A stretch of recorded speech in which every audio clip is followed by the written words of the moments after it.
This is to certify that Movie Chats has been classified for live streaming.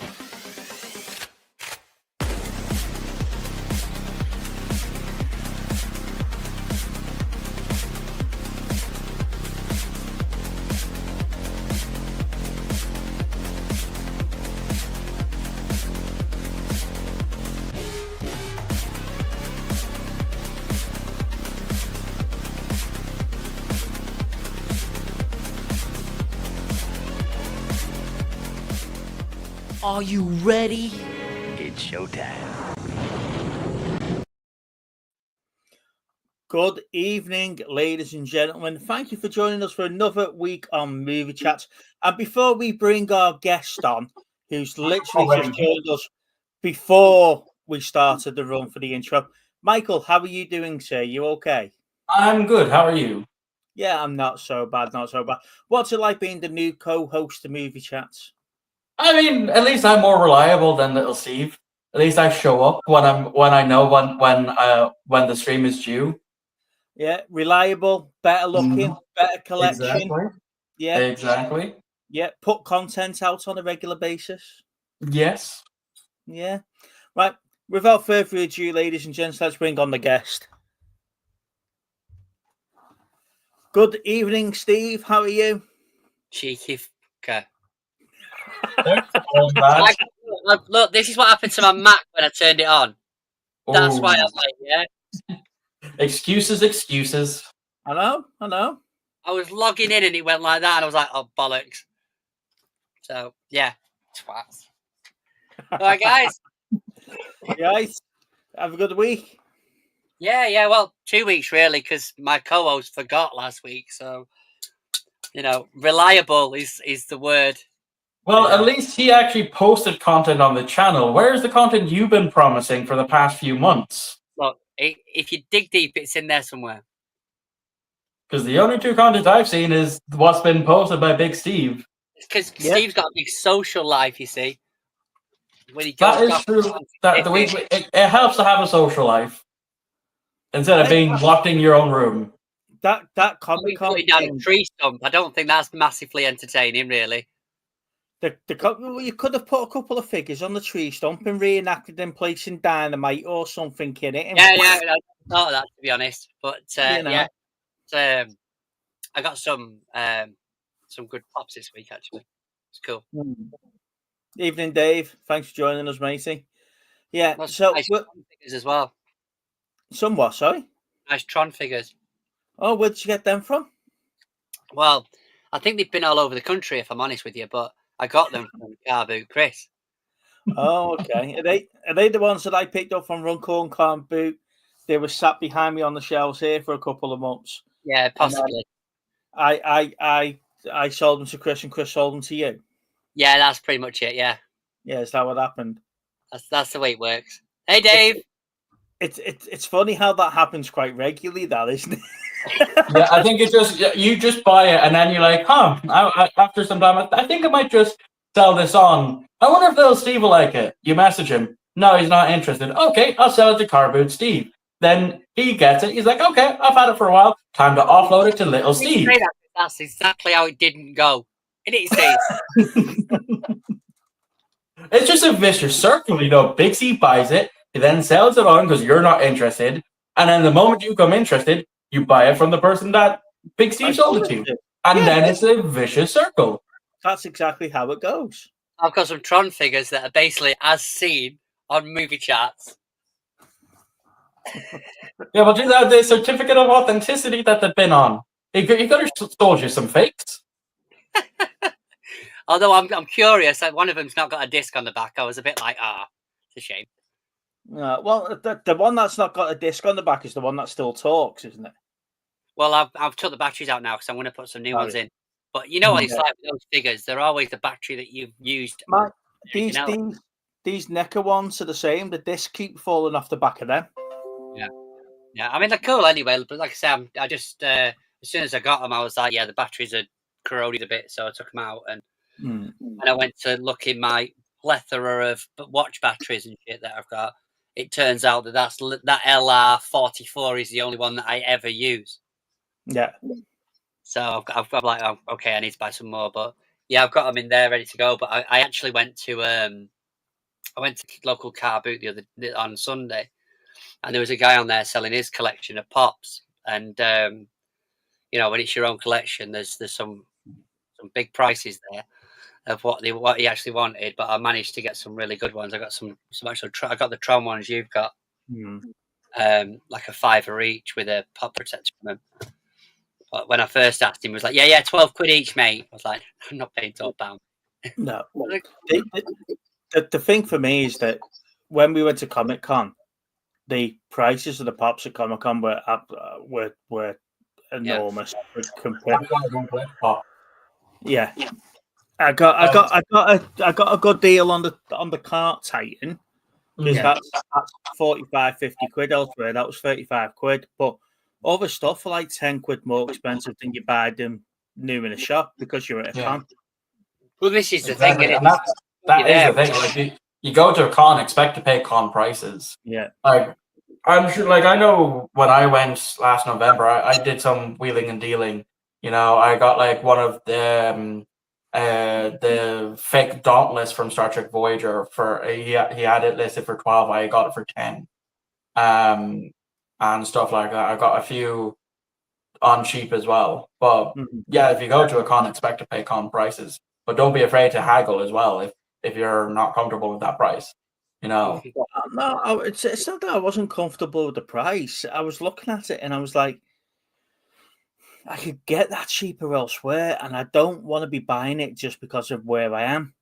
I think being in the communities that we've been in, Steve, like with the resellers and stuff like that, it's sort of like second nature, though, isn't it? Because you don't just go, yeah, I want it. You then start sort of playing in your mind, right? Can I get it off Whatnot cheaper? Can I get it off eBay? Can I get it off this?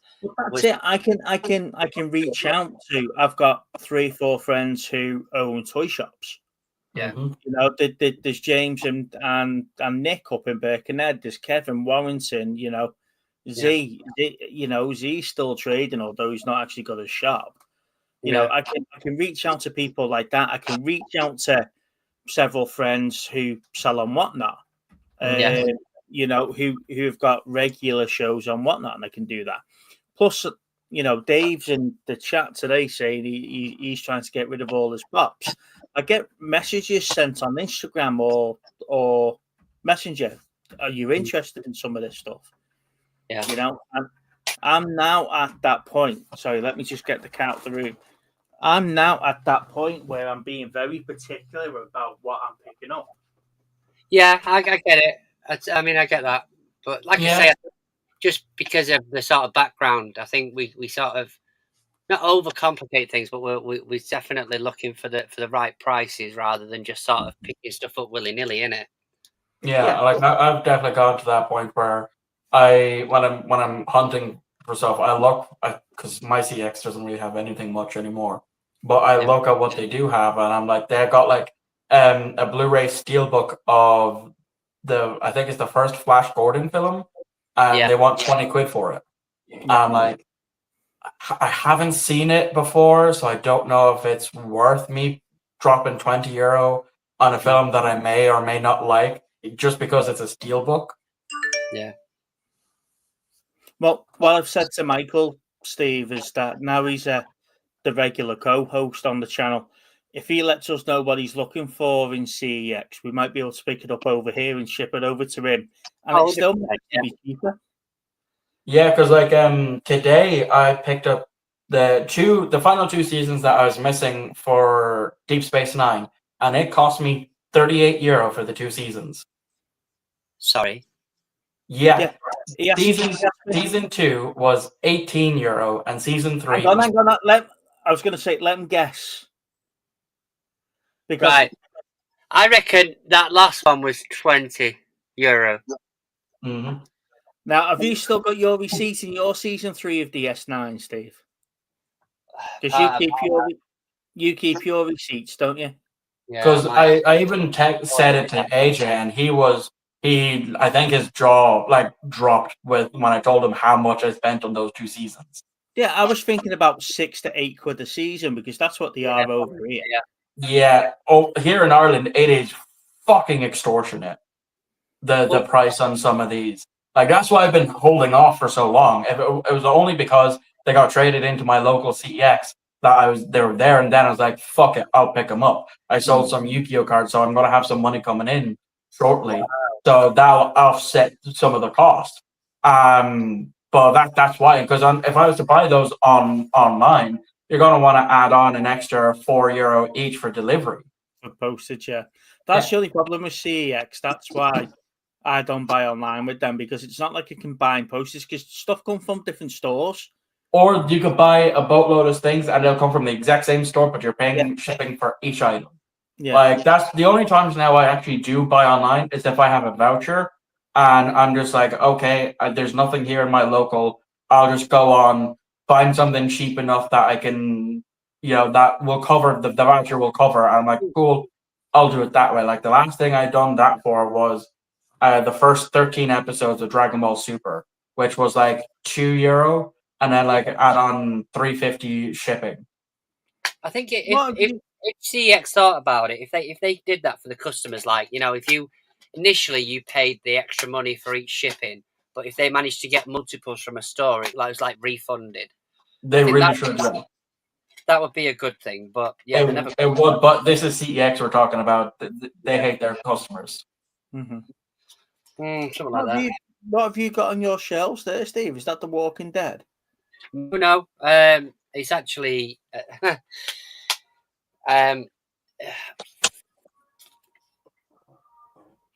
London's burning. That was, surprisingly enough, that was a very expensive set of boxes. More expensive than €38 for 2 box sets. Right. So let me have a look, shall I? So series 1 to 7. Series 1 to 7. How much was that one? I think I looked. I've got a feeling between the two, it was. How much was it? About 160 for the two. £160. Was that brand new or just using CEX? What? Was that brand new or CEX? See, that was my local CEX. Yeah. So one of them is, if I remember rightly, one of them was 85. Mm-hmm. And one of them was 75. You've definitely seen you coming. Yeah. You know what though? Like, it took me a good 3 or 4 weeks to think about it, because I used to watch it when I was younger, and I was like, yeah, it was only going up in price actually. So I was like, yeah, sod it, I'll pull the trigger. I mean, I didn't pay that for it. Obviously, you can imagine I had vouchers. Well, yeah, like I wish I had some vouchers to actually offset that, but yeah, Michael, yeah. The complete Star Trek DS9, yeah, the full journey in our CEX over here in England. Go on. €30, go on. 48 discs. Mm-hmm. £42. That's not bad. Because if considering you just spent 38 on for 2 seasons, yeah. Like, because I know in HMV over here, if I was to buy all 7 seasons at once, I'll be charged like €90 to €100. If you were to get the Slimline edition, which is 48 discs, which the Slimline's the grey boxes that you've got, not the plastic ones, 38 quid. 38 quid for the 7 series. Yeah. That's the 38 quid CEX. This is why I made that rant video a couple of years ago, comparing the prices from Ireland to UK, because we are getting shafted with prices. Though? Why? I think it's because we just don't have enough stock. Like, I think it's just a stock issue. Like, because for the longest time, those 2 seasons were out of stock everywhere across all of Ireland, and it's only because they might have been in like 1 or 2 shops, and if they see that they don't have enough of them in, they're obviously going to raise the buy-in price, so that way they can actually buy it in. And because they're raising the price for the trade-in, then they're obviously going to have to raise the price of the buy price so that they can make some profit. It's mental, isn't it? Yeah, because like I remember, and it's still actually this price now. When I made that round video, the seasons 1 to 5 box set of Ghost Whisperer we sell over here for like €42. It was when AJ saw that, he went and bought it himself a couple of years back, and he paid £12 for the all 5 seasons. So we buy a load of shit from here, Yeah, and we trade it in Ireland, and you get more money. and I get more Probably. money. Yes. Plus, it's only 17 quid return on a flight over to Ireland, Steve. So it's probably still cheaper doing that. Yeah, exactly. Like, just literally fill your boot. We'll fill up in CEX in Manchester. We'll get a flight over to Ireland. We'll trade it all in, have a couple of pints and come home. Yeah. Sounds like an idea. If you said, I go in, I've got to set there's a load more in stock now. Yeah. In fact, it's probably cheaper to fly over to Ireland and back than it would do to post it. So yeah, like when I used to go visit my dad, it would cost me something like €40 return to Manchester and back. So and that's with getting priority boarding and like picking my seat, just so I can have an extra carry-on. The next time you come over, fly over to Liverpool, and we'll meet you for the day, and we'll take you shopping around Liverpool. Yeah, that sounds like a plan to me. Just to CEX, that's all he needs. Exactly. Well, that's it. You've got 2 in Liverpool within walking distance of each other. That's true. Because every time I see AJ or Matt or Cypher Sigma do their hunting videos, I'm just looking at all the stuff. I'm like, and they're like, "Oh yeah, there's nothing here for me," and I'm just looking. It's like, there's so much there for me though, and it's so fucking cheap. And that's why I don't watch them that much, because I just get, because then I see what the prices are, and then I compare them to over here, and then I just get sad. Well, when you search your CEX, have a look for CEX Liverpool, CEX Grantham. If there's anything in there, just drop me and Steve a message, and one of us will go and pick it up for you. Yeah, we'll do. We'll go with care packages. Yeah. Care packages. Yeah, I have no problem paying for the postage. He stopped sending me care packages now, though. I've obviously fell off this Christmas card list. I'm not sure if you'll sell them to Chris.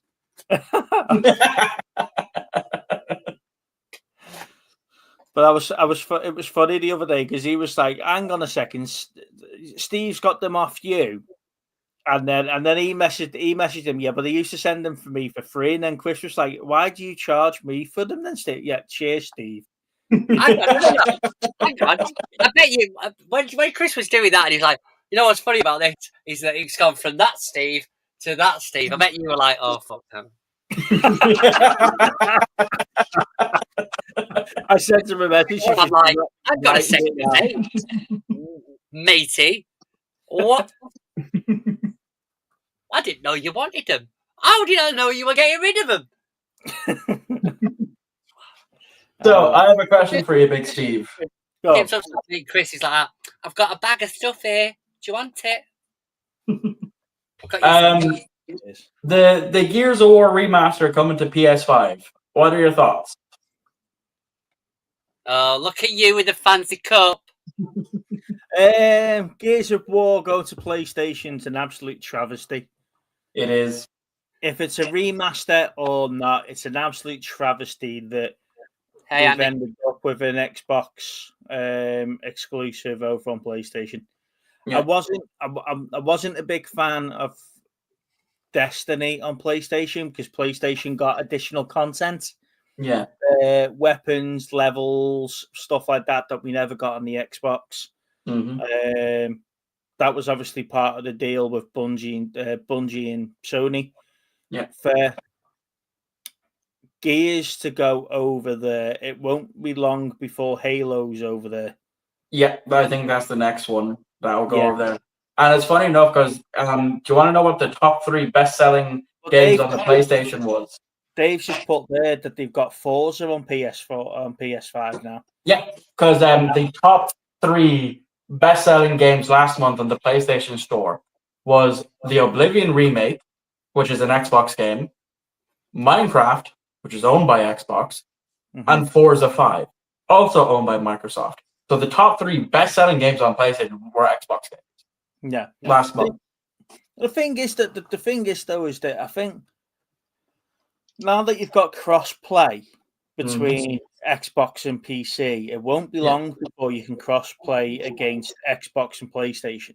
Well, that's what they said, that with this Gears of War remaster, that it's cross-play between PC, Xbox, and PlayStation. Yeah, and that there's going to be no loading screens whatsoever. No, and so it won't be long. it's like £40 just to buy it. Which for a remaster is not bad, considering it was $50 for Oblivion. The only problem with that, though, is that if it ends up on Xbox Game Pass and it doesn't end up on PlayStation Network or whatever the equivalent of Game Pass is, then you're going to have people that are pay to win because you've spent the money on that. Although Xbox Live's now $12.99 a month or something. Yeah, the Ultimate Edition is that price. $12.99 a month. I haven't gone for the Ultimate one because that's more expensive, so I don't get the EA games. But there's not many games on EA that I'd want to play. But you know, I'm not a big FIFA fan. I'm not a big Madden fan. So yeah, like literally, a lot of the EA games are just the exact same game each year with minor tweaks. Yeah. What's your thoughts then, mate? Obviously, you're a big Gears fan, and where's your mindset with it? Like, it's the second remaster of the first game. And, like, don't get me wrong, I'm slightly happy about it. But again, it's kind of making it so that it's pointless owning an Xbox. Because since that seems to be their new model, that there's going to be no more Xbox exclusives, what's the point of me buying the new Xbox when I could just buy a PlayStation 5 where I'm just going to have all the games eventually? Yeah. Though I would have loved if it wasn't just the Gears 1 remaster that remastered the original trilogy.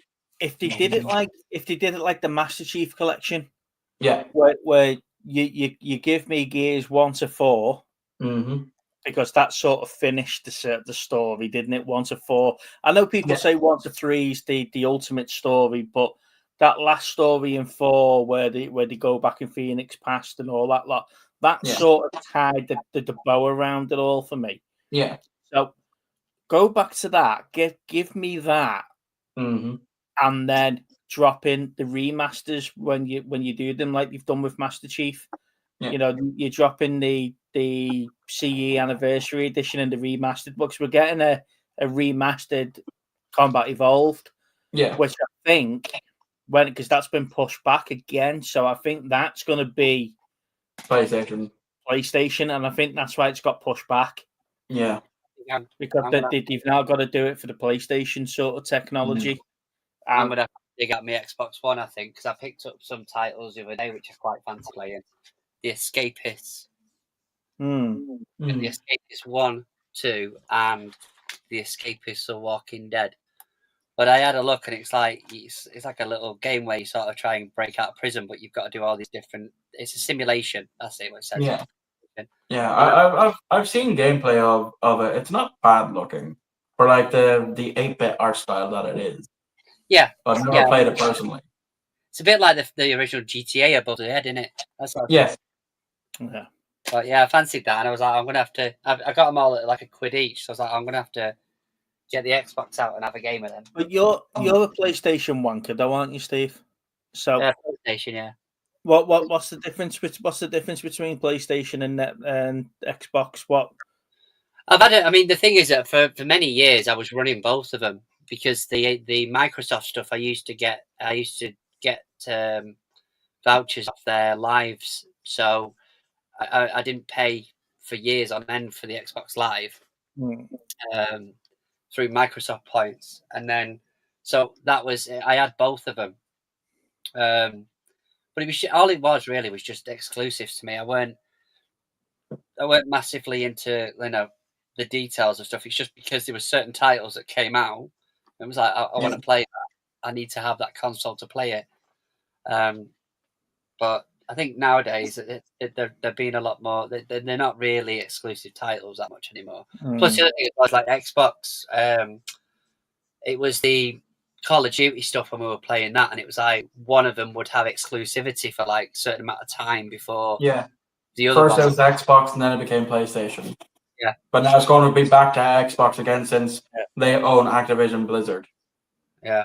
So whether they do that now, I don't know. But like back then, it was like, I get to play it if I'm playing it on that console, so I get it on that console. I can understand the argument for the exclusive the exclusive content. I can understand that. Yeah. I don't, like you said, I don't like what it did with Destiny, where certain players got better weapons and whatever else because they were on a different console. I never understood that. If you're going to do it, make it the experience the same for both. That's the console. That's the company's like doing the deal with the devil, isn't it? Yeah, that's what I mean. That's a company that's an agreement between Bungie and Sony. So. If you were going to do it for everybody. But I understand why they did it, because they wanted to bring more people playing the game. Yeah. But then you had two different player bases. So, and then when they introduced it to PC, there was more content for PC than there was for Xbox. PC is always years behind though with game releases, isn't it? Yeah, but the thing for that though is that because the technology PC changes as soon as you release something, you're out of date. Straight. Yeah. The thing for me though is that if you've got Halo, Forza, Gears, Mass Effect, or the Mass Effect genre that released on Xbox 2 months before it released on PlayStation. Yeah. One of the other games that did that was Anthem, but Anthem died a death really, really quickly. I've got that. yeah. I've got a steelbook thing for that to go in. Yeah, so that died on release day, from what I understand. Yeah. I think they're still trying to pump action into it because they announced that they cancelled a Titanfall 3 as well as something else to focus development on Anthem. Wow. Okay. Yeah. But like as Michael said, if that's the way that they're going, it doesn't matter to me what my next console is. I've still got an Xbox One S or whatever the white one was. I've got that.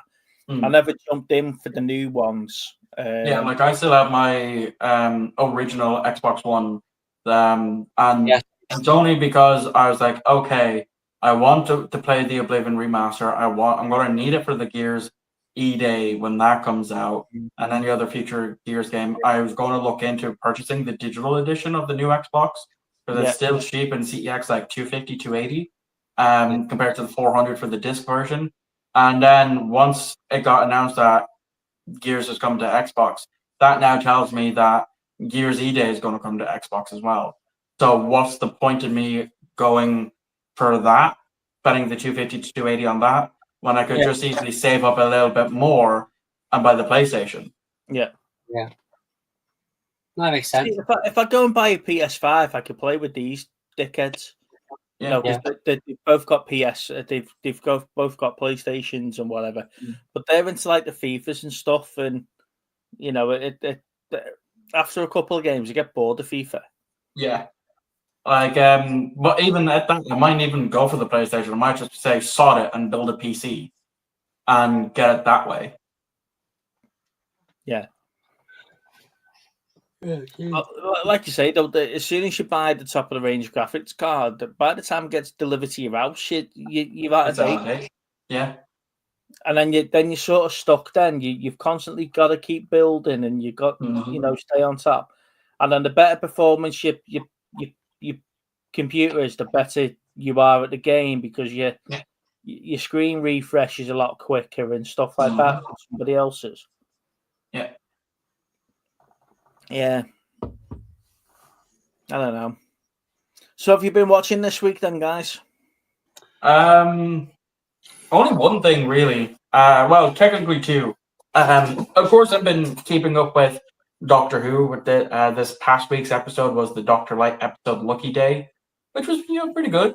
But I obviously then went to go see Thunderbolts last Saturday, which I thoroughly enjoyed. I thought it was really, really good. Mm-hmm. I'm glad because I'm looking forward to that one myself. But it's still a shame that they've already spoiled one of the post-credit scenes by already renaming it to the New Avengers. Yeah. Okay. But what I will say, though, spoiler-free, the way the Thunderbolts interact is very similar to how the original Avengers acted in Age of Ultron, being friendly, bantering towards one another. Like, the US agent, he gets the fucking worst. He gets picked on the worst. But my only gripe about it, I actually can't say it because it's a spoiler, but it's a gripe about a character that I have that I was hoping would do more, but ended up not doing well. Fair enough. Dave says he watched Death of a Unicorn last night. Load of shit. And he's also put the Thunderbolts was okay, nothing special. Hey, buddy. To each their own, artists subjective, but a lot of people are really enjoying Thunderbolts, which I did. I think if Thunderbolts is better than Brave New World or whatever it was, and it was better than the last two Marvel films, which were never set a high bar, shall we say. You'd have to be lower than a snake's belly if you wanted to underperform against those films. So let's not set it that it's like the Ultron, which was like a standout film for that year, or whatever else. Because Ultron was, although it was underrated, it was looking back. I loved it. I love Age of Ultron. But then, obviously, when you've got something like Endgame, and you're never going to beat Endgame, so people need to stop referring to Endgame as, it's not as good as Endgame. It's not going to be as good as Endgame. No. If you're going to compare some of the latest ones, you compare it to like Thor: Dark World or something like that. That wasn't particularly great, or Love and Thunder. But I'll give Thunderbolts a go. Thunderbolts a go. I'm not, like I say, I'm not gonna relive and go back and rewatch all the Marvel series and anything like that. I've even got bored of watching Daredevil. I know everyone. I think everyone says to me it gets good from where you are, but it's got to get good quick for me. Yeah, I can't be doing with these series where you've only got 8 to 10 episodes, and the first 5 episodes of it is character building for a character that you've known for 10 years. Yeah. You've already built his character over 3 seasons of a series a decade ago, so just get on with it.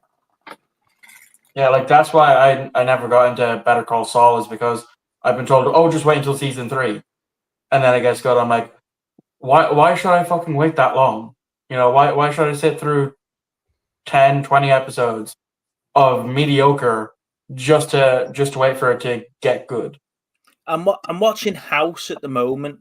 And towards the end of season 3, and I'm like, I don't know if I like the series or I just like Gregory House. I think you can replace him with. I think you can replace the supporting doctors with 3 or 4 other doctors, and I'd still watch it. So I'm not watching it for. I'm not watching it for Foreman and Cameron and Chase. I watch it for House. It's not called Foreman or Cameron, is it? It's called House. Yeah, it's called House. But it's the reason you're watching it. Yeah, but even if you were to substitute those cast members out, I'd still watch it as House. But I think it's House that's drawn me in, not necessarily the series. Yeah. And the other one that's done that to me is Stranger Things. I actually don't like the series, but I've watched it all now, and I've got to see how it ends. Yeah, see, for me, I switched it off after like 35 seconds. I'm like, okay, that's definitely not for me. Once I've seen the ending of the new series, I can just throw that series away now, and I'll never go back to watch it. Now Steve's crying that he can't get steel books of the series. I'm never going to want to watch it again. Yeah. Oh, yeah. Well, yeah.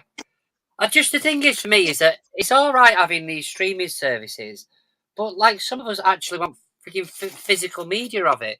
And someone like Stranger Things, I genuinely believe if they put that out, it would sell out. Mm-hmm. And we're not in a position now where it's new to people. Like this isn't like even if it's Cobra Kai is another one. Like I've got the first 5 series, is it 5 series? Mm-hmm.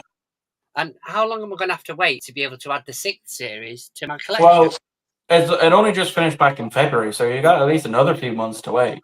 Yeah. Why do I need to? Like, that's the point. Like, why do I need to? Because that's just the way. Well, I think you've got a point there, Steve. Because the last episode, 3 months after the first episode of that series. Yeah. You know, they split it free. Really? What was it? November? Yeah, November. So as soon as that last episode dropped, those steelbooks should have been in the stores, ready to go. Jeff's put there that Hugh Laurie was great as House. Yeah, I just love his mannerisms, and I just love how he talks to people.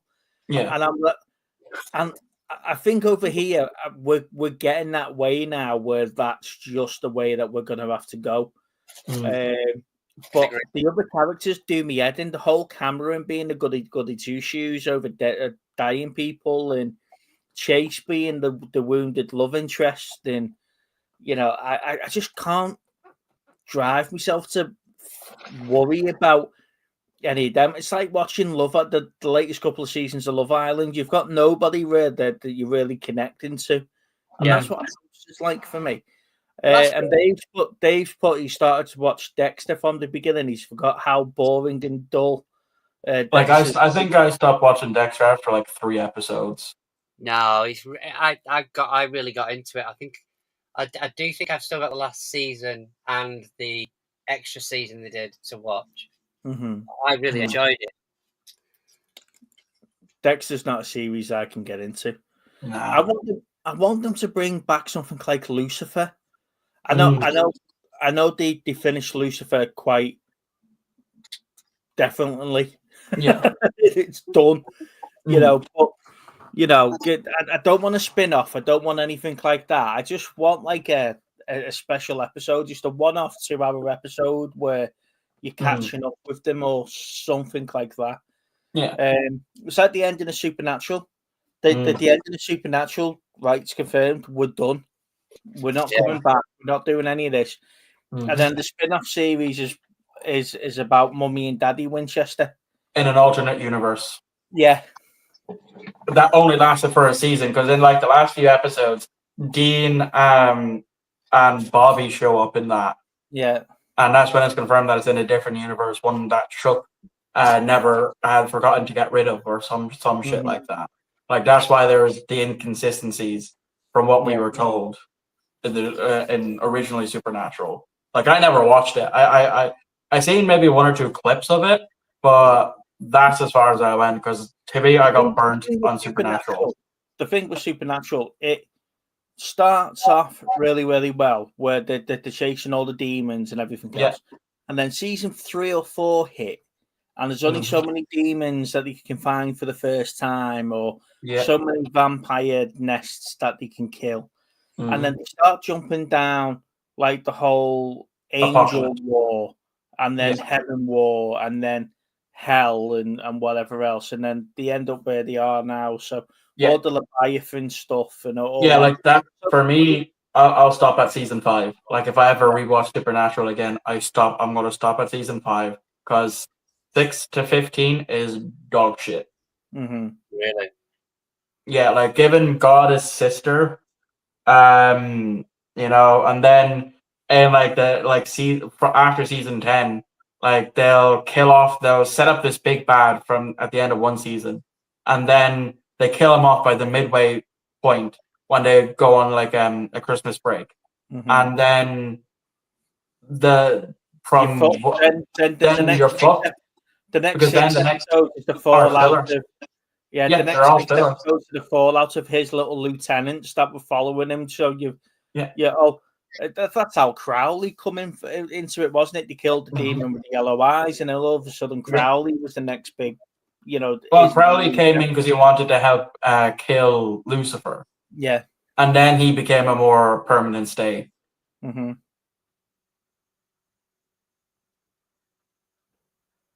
Oh, Gareth, posting a letter in the UK is extortionate.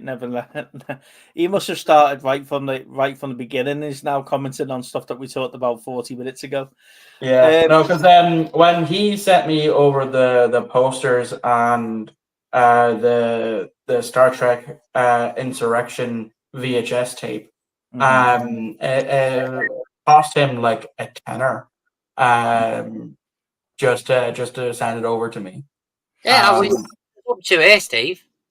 What? Sorry. What the hell are you signing us up to here? We're agreeing to help him out, and then now I'm realising it's going to.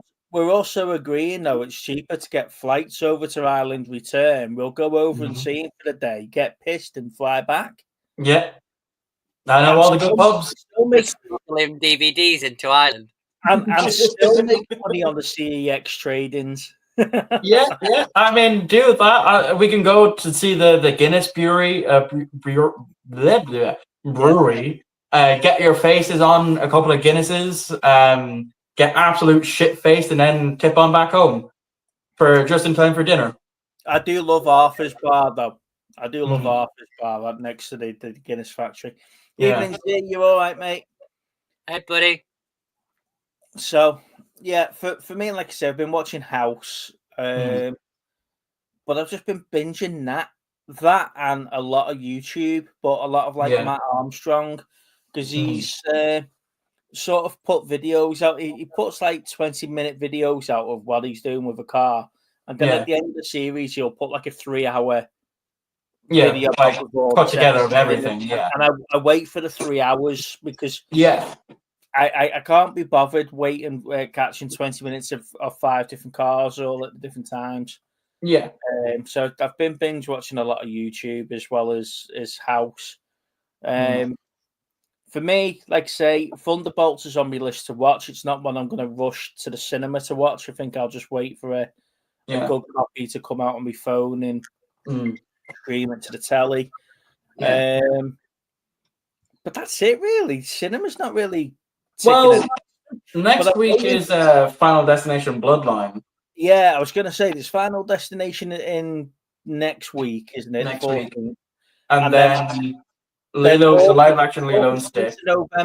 August through to November seems to be a good time for cinema. Or I'm hoping so, based on the trailers that we've been seeing. Yeah. Like I know, like June, I'm probably not going to see anything. But then July, when we have Fantastic Four and Superman, I'll probably go to check those out. And then I think that'll be it for me until December for Five Nights at Freddy's 2. Yeah. Z said the cinema films he wants to see: Until Dawn, Thunderbolts, and the clown movie Friendo. The big one for me has got to be Tron Ares. That's going to be the one that's dragging me to the cinema. That's the one that's going to drag me to the cinema to see it. The rest of them I can do without going to cinema. Do we know? October. Okay. Yeah, I definitely need to see that at cinemas, especially if the soundtrack's good as well. Yeah, well, now you've got a couple of the figures. Oh, this is it. I'm like, it's almost like a collector shit, isn't it? Yeah. Z's put he went to see Sinners at the cinema. It was brilliant. I have heard a lot of good things about that. No way. Jeff clicked up the original Ultraman DVD collection from a charity shop for $2. That's a good steal. Luke, have you seen the new trailer for Conjuring: The Last Rites? To be fair, I've lost interest in all the Conjuring sort of universe. I'll be back in a second. That was like your thing. Yeah, but the thing for me is that I'm sick of the same demon chasing the woman. And it's like the other one. What's the other one? Not The Conjuring. The one with the red-faced demon. Oh, It's along the same lines, isn't it? yeah. Well, are we talking about the same universe? No, so you've got The Conjuring, haven't you? Which is like your Annabelles and all of that. So Insidious, that's the one. Thank you, Z. Yeah, that's the one. Thanks, Steve. There's only so many times that I can see someone walk into a kitchen and you can hear the cupboard door banging and they're going, right, let's go to the cupboard door. No, you don't want to go to the cupboard door, you daft bitch. Then it starts banging again and it's just like, no, you certainly don't want to go in that. And then you open the cupboard door. Oh, fuck. What? There's no ghost there. You turn around and it's there looking over the shoulder. It just doesn't enjoy me. It doesn't fill me full of enjoyment. Yeah. You know, I was talking to Michael before the show, and it was like we were talking about the new Hunger Games, Yeah, and stuff. And I was like, I want a kiddie Hunger Games where the 12 to 15-year-olds can go and watch that, but then give me an R-rated version of the Hunger Games where you actually get to see the games instead of someone throwing a knife and next thing you know, someone's falling in some water. You know, I want to see them like ripping each other's heads off and stuff because that's how that would go down. yeah. You know, Mickey 17. That's the one about the clones, isn't it? Yes. Yeah. Is that any good? See, I've heard some good things about it, but also some mixed reactions. You know, like I know it didn't really do too well at the box office. Mm-hmm. Anyone free on Sunday for a metal detector meetup? Copy Chris has got a couple of metal detectors. He might be up for it. It was fun to watch, well made. Yeah. I like I say, I'm either into turn my brain off and don't have to think about it movies, or I'm into movies that. Oh, I tell you what, I want to catch up with you about, Steve. That bloody Adolescence. Yeah. How shit was that ending? See? I told you. Hey, Cal. Hey, Cal. How crap was that ending? I know. Dad, I'm going to change my sentence. End credits. Okay. Great. Thanks. Well, there was a little bit more than that, but yeah. What a fucking waste of an hour. Yeah. Like, I mean, this is my point when I was saying to you about actually watching something and you invest your time into it and there's no payoff. Like, there's nothing like Supernatural. That I'd love to give you a list of all the things I've watched and I've gone at the end gone, what the fuck? Like, is that it? Yeah. Is that where we're finishing? No, Supernatural is slightly different though. What's because that? Supernatural was slightly different because you've seen Dean die, but then you've got 10 minutes worth of Sam living the rest of his life. Yeah, like to be fair, that got me to cry. That's the third time a TV show made me cry. Yeah, and then the last 20 seconds when you're on the bridge, I Sammy, and you're like, brilliant. Yeah. You know, the thing for Adolescence, though, that episode where he's in the child prison and the psychiatrist is talking to him, and then that last episode, I was just like, you could do without them. If you substituted that. The one was really good because of the way that they did it, and like I say, they both played off each other, and you know, it starts off where it's sort of a nice meeting, and then she sort of realizes what he's like. Yeah, but if you move that episode, if you put the last episode in place of that one, yeah, and then give us the last episode showing the courtroom, going through the case, going through the evidence. because, like you say, they turned around and they said that his mate was going to get done for supplying the knife, but not actually as much as what he was for stabbing her and all that. You didn't see any of that play out.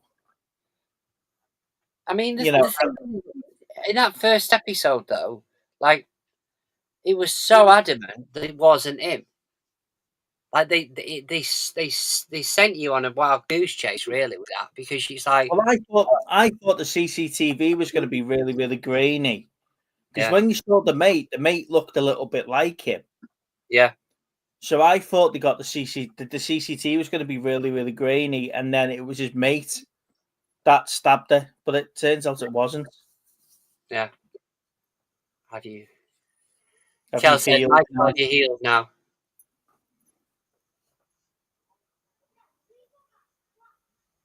On a different note, though, Fallout Season 2 just wrapped filming. Which? Fallout Season 2. Oh, okay. Yeah, I really enjoyed that, and I'm just scrolling through X here to see if there's anything interesting to bring up, and then the first thing I see is Fallout's finished. Fallout Season 2 is finished filming, which I am really looking forward to. I say we're not going to get until next year, sadly, but I love Season 1, so I can't wait for this one, especially since they're going to New Vegas. So here's a debate for you then. Okay. What do you prefer? Because for me, like I'm a bit unsure on when they sort of rush like extra seasons out, as opposed to I don't think there's many in between. It's either they rush it out the next year, or it's 5 years down the line before we get something that. Yeah, I actually have a video discussing this actually next Friday, where I talk about should TV shows go back to the 22 episode model, or should it be still the 8 episodes? See, I don't mind giving me 8 episodes of a TV series if there's 10 to 12 months between them. Yeah. It's when you give me 8. It's like Stranger Things. We were. It's been since 2022 was the last season for Stranger Things. But you only got 8 episodes that season, and we've waited 3 years for another one, right? Potentially another year. Yeah, and then, like I said, the 22 seasons. You look at Next Generation. They did 26 episodes a season, and there was 8 months between seasons. Mm-hmm. So the same with Supernatural. They hammered 2 episodes a week. So caveat to that, then, Steve. Right? What do you prefer, an hour-long episode or an half an hour-long episode / 40 minutes? Because that's it depends what it is. In this day and age with Netflix and Amazon, it doesn't matter if an episode's 40 minutes or an hour long. I think that's where they benefit with something like The Last Kingdom and some of the The Witcher episodes where How long's a house episode? How long's a what? House episode. 40 minutes. Right. Would you be inclined to watch them if they were an hour long? Like for me, if I put House on, I don't mind that because it doesn't feel like I'm watching it for ages. It might be something that I can just turn my brain off at night, maybe shove on while I'm either lay in bed or something like that. I can just watch it and then doze off to sleep. But if it's an hour long, it feels like a slog. Yeah. But again, it depends on what you're watching. Don't forget these series that are on Netflix now, like House, were built for TV, so they were built to have advert breaks, 3 advert breaks for 5 minutes. You say that, but Netflix and bloody Prime have fucking adverts. Yeah, unless you pay premium for them. No. So you've got that. But for me now, if I was watching what was I watching the other day where it said, "Oh bloody hell, this is an hour and 20-minute episode." Yeah. It was like a mini film, and I'm like, where's the ending of that? But like I say, I'm used to seeing episodes of being 40 minutes long. So when Lauren says to me how long's left, and I go bosh, 20 minutes, and I've still got an hour of it left, and I'm like, bloody hell. Yeah. But going back to that 26 episode season, there's lots of filler episodes in that. And that is the thing, and that's something I do talk about, is the issue with going for the 20 to 22 to 26 episodes block is you're going to have filler. You're going to have the cheap episode to put the budget into another episode. If you've got weekly episodic episodes that don't overlap into a major timeline, like DS9, for example, we go back to that. Them first 3 seasons of DS9 were weekly episodic episodes. Yeah. But they had the slight overlap where you were building the Federation presence in the space station. Yeah. And then when you get to season 5 onwards, where the Dominion War starts to happen, you get 3 or 4 episodes of not to be continued. Sacrifice of Angels, great episode, but that's like episode 6 of a 6 continuous story in season 6. Season 6, season 7. So it's just like that war overlapped quite a lot, but you still got the weekly episodics where they were jumping between O'Brien and Bashir and Dax and Worf, where you're seeing the impact on all the main characters throughout the war, but it was still part of the major story. Yeah. TNG wasn't like that for the first. No. So even in season 7, it wasn't like that. There was no overlapping big storyline. Unless it was a 2-parter or a sequel to an episode they've already done. Yeah. But like, and it's kind of the same with Strange New Worlds, with them in season 1, they're Pike is still reeling from learning what his faith is, and then in the final episode he has to deal with that. Like, he alters time in a sense where he doesn't step down from being captain, and then that's what leads to an Earth-Romulan War 2.0 for decades, which is what led him to try and stop him from doing that. And then season 2 was the exact same, since continuing on from season 1 is setting up the Gorn, and then they don't show up properly until, they show up for like an episode, 1 or 2 episodes, and then it's the last episode that they really drive it home. Yeah. But that episode of Strange New Worlds, though, with the Gorn, where the Enterprise has crashed and they're all being taken in, it's just that last step, that Alien 3 ending for me, where he just falls off the back of the ship, and it's just brilliant. The only thing that's missing for that is you should have seen them all burst out of his chest, and Yeah. But yeah, so going back to the conversation, like, what do you prefer? Because I think for me, looking at it, it was always a case of if it was an English series, it was probably going to be 6 to 8 episodes.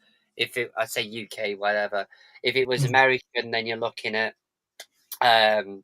it would be 22, 25, 27 episodes in some cases.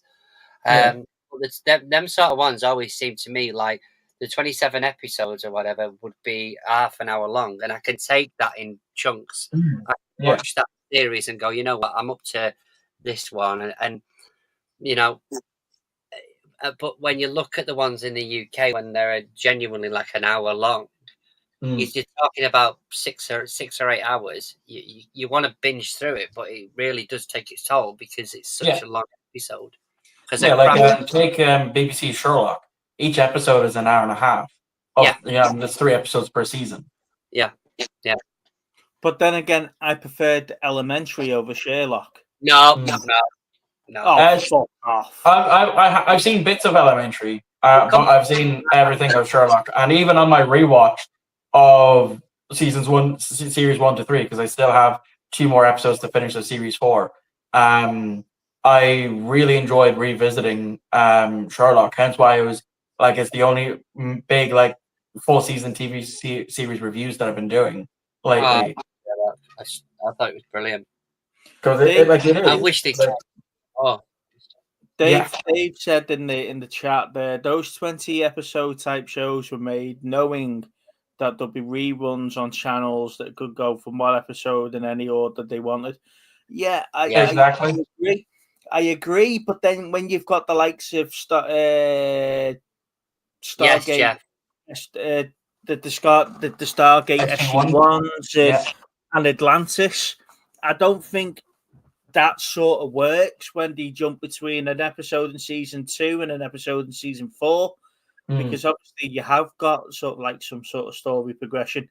Yeah, especially in the later series of those shows where they're setting up like the Ori and the Wraith and stuff like that. And then when you've got crossover episodes, that drives me nuts with the CW universe, you know, the Arrows and Flash, because you've got to go back and watch an episode of a series you've not watched to understand who the hell is this one episode of Flash. That was that's why I never got into any of those CW shows. Like, I know my mother, she got into the first few seasons of Arrow, but then she stopped watching it. Once it started to get boring to her, like having to then go watch all the other shows for whenever there's a crossover episode, just to learn who the fuck is this person coming in. How the hell has Black Lightning got into an episode of Supergirl? I don't know. And then I've got to wait 2 weeks for the episode The Flash to come through because it says to be continued on The Flash, and then it's not the next episode on The Flash. Yeah. So I'm like, what's going on here? I wouldn't mind. They weren't massively in order after a while. It was a bit like you had to wait and watch a certain episode from a certain one, and then wait a couple of weeks. It was a random episode of another one. Yeah, it's kind of like the Clone Wars, because in the early seasons, all the episodes are like aired out of order.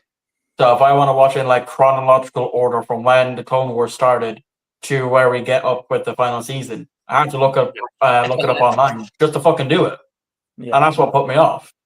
Because it's either I sit through all the episodes in order in the season and deal with a good bit of Jar Jar, or I put him off until later on and just go watch the episodes in chronological order instead of season order.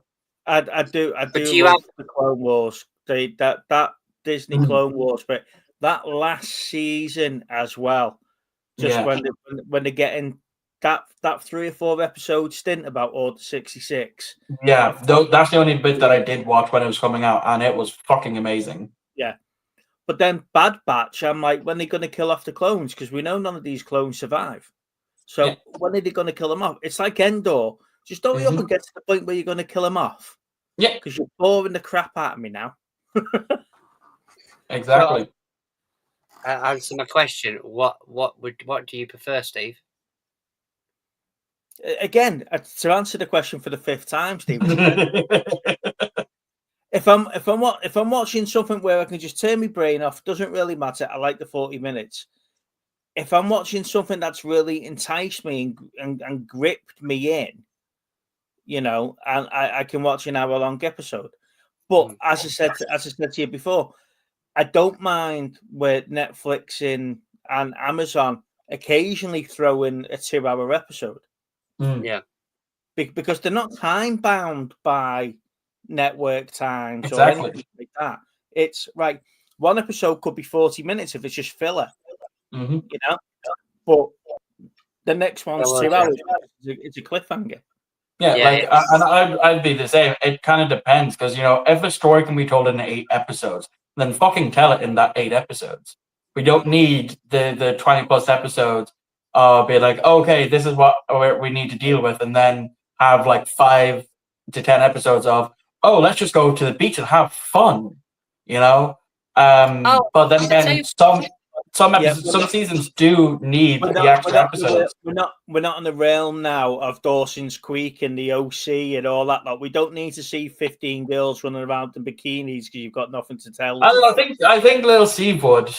Yeah, but here you go, Steve. Here's one for you, because I remember when this series came out that me and you had a bit of a to do, and that was Obi-Wan, right?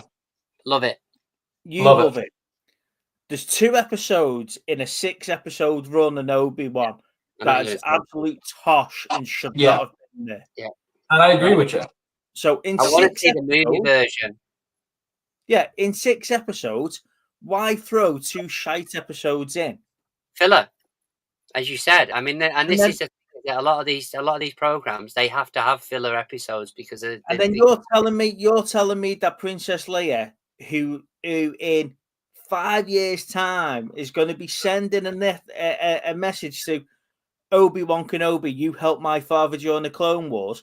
Obi-Wan Kenobi, you saved me from a desert planet from being assassinated. Yeah. You're not going to fucking remember who he is 5 years down the line. And Kels, I said a lot fucking worse the past few days. So me saying a bad word ain't gonna mean shit. I mean, in my course that I do, they keep threatening me with a swear jar with how much I swear. And I just say, not a hope in fucking hell. I go over my dead body will I put money into a swear jar. No. You might need to think about it, mate, because you can't afford the media at the minute as it is. You'll definitely. The thing is, as long as you don't swear in your first 90 seconds on a YouTube video, you don't get demonetized anyway. So I mean, I'm not even monetized as is. I don't have the watch time hour to be monetized. I think I have like 700 watch time hours. Get your 90 seconds out, by the way, by saying hello to all the people watching. Then just go fuckity fuck, and you'll be fine. You get it out. Yeah, that's essentially the gist of most of my videos. So here's something for you lads, then, just to try and keep us on track a little bit. Obviously, ourselves, Steve. I don't know whether it's last week or this week, but I saw that the thing is putting tariffs on films outside of the US. Yeah, I've seen that. The orange prick. Yeah, let's call him that. Yeah, the orange prick with the 1-inch stick. So, like, does that? I mean, it just seems to me like everything he does is a power play. It is, and it's like, what's that going to do? Is that going to mean that these films aren't going to film abroad because it's going to cost them more money? So but I've seen like straight away that it got dog walked back a little bit. That they're like people in this team are like, oh no, that's not what's going to happen. But if that does happen, that's going to fuck up everything. They've got to be careful of that because you've got American studios that do a lot of filming in the UK and Ireland. So the live action How to Train Your Dragon was filmed here. Yeah. So they've got to be really careful about that, and they've also got to be careful about where's the place that a lot of these studios film. Yeah, they film in Canada. Mm-hmm. So a lot of the series, a lot of the films, they all use the same studios over the Canadian border. So if he starts doing that, he'll just find that the studios will find it really hard to get filming visas in and stuff like that over here. Can you imagine them closing Liverpool City down like they did when they filmed the Batman? That scene in Liverpool lasted all 40 seconds in the film, but they shut the streets down for 2 weeks while they were filming it. Yeah. So hello. So they'll just struggle. I thought you said you couldn't join, Lou. Glasgow.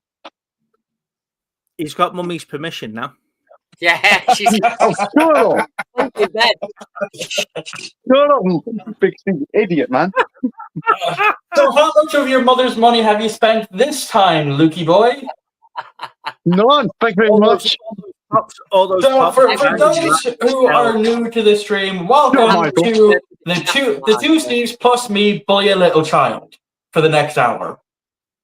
Shut up. So, Luke, what have you been watching this week, mate? You've been to see Thunderbolts, haven't you? Mm-hmm. What did you think? Thunderbolts. I thought it was absolutely awesome. That's I thought. Now that said that. I thought because 2 months ago it was Brave New World. Yeah. I didn't enjoy it that much. That's out this week, isn't it? Or next week? Next week, I think. Yeah. Good, because I can finally move my cinema ticket into the Blu-ray whenever I pick it up, so it's not just sitting in my wallet. There we go. And I also liked the post-credit scene at the end. That was my favorite. That was probably my best bit as well. I really And the like thing that. about that post-credit scene is it was filmed by the Russo brothers. It wasn't actually Yeah. filmed by the actual director. Yeah, See, because it's a scene. you don't fill me full of confidence there, Luke. I've just spent 2 hours watching the film in the cinema, and the best bit was the That's it. 30-second end credit scene. You don't fill me full of confidence about what the 2 hours is. No. All the film is good as well, but the post-credit scene is absolutely brilliant. That's what I'm saying. It's brilliant. The film like is the awesome as well. I post-credit really scene enjoyed the film. elevates it Obviously, from an 8 to a 9. I'll give it a 9.5. Oh, look at you. Like on my letterbox, I gave it 4.5. Yeah, but I Steve, give, Steve, you're forgetting he's 12. He's never watched a good film yet. He's not old enough. Shut That is true. up, Big Steve, man. He needs to go. He has to go pester his mother. Like, Jesus. Mom, like this movie's, it's for 12 plus, and I'm only a wee 10-year-old. Can you please bring me? Shut up. Mummy, Fucking can I make buy me. these films that are 18 certificates and leave them in a bin bag for a man to take them at the boot sale? Mummy. Shut up. Evil, you two, I swear to God. Right, I got something to show. If that's okay. Oh, yeah, 2 seconds, mate. Oh, Jesus Christ. Oh, when you said you had something to show, I expected him to be there ready. Ready to go. Yeah, like I've Come been on, ready to right? show Give off me a my sec, stuff. mate. Where is it? There it is. Yeah. These young people Back the other nowadays. Oh, cool. Yeah, I've got that. It's I don't know. Is it better than the first one? Yeah. No. Wait. No. And then I got ordered this as well. Nice. Okay. So Is that that's really, I like that. Is that on physical media, or is that a bootleg? Bootleg. Okay. And then I got this one as well. Oh God, no! Oh, that's dropped in it. There we go. God's sake. Mummy. Even Oh, even yeah, your mum, yeah. even your mum's joining in with the mummy now. Mom, Yeah, can I you see shut that. No! I wonder how long it's going to take for Kels just to run up and just pester you Oh, and for our actually, entertainment. I got that as well. Nice one, mate. Okay. No, I didn't But- mind Dark Fate. I thought it was No, I quite an interesting little twist. I It actually was- loved it. It was okay. Like I definitely prefer Genesis though. Yeah. What? Yeah, I like Genesis. Oh, my foot hurts then. I think Luke just hit puberty there. Finally. It only See took out him your eyes? 10 years. Can you still see out your eyes? Who? Me? Yeah. Yes, obviously. All right. His balls haven't dropped yet, Michael. I should, Steve. For God's sake. I don't think they ever will. Sorry, Luke. You're so evil. As I said, it's the Bully Luke stream whenever he comes on between me and Big Steve. We just take the absolute shit out of him. He's a good sport, though. He is, yeah. So Yeah. I tell you what, we were at the boot sale at the weekend. We were selling at the boot sale, and Yeah. yeah, Was it I ended quick? I can buy it on whatnot next week. Car Boot Chris bought the majority of our stuff. Oh, I was at the boot sale anyway, so I go disappearing, and I come what, you back. weren't selling? Well, you leave Lana to sell, don't you? She's good with that type of stuff. So I come back with this. Oh yeah, that's cool. That. Oh, nice, yeah.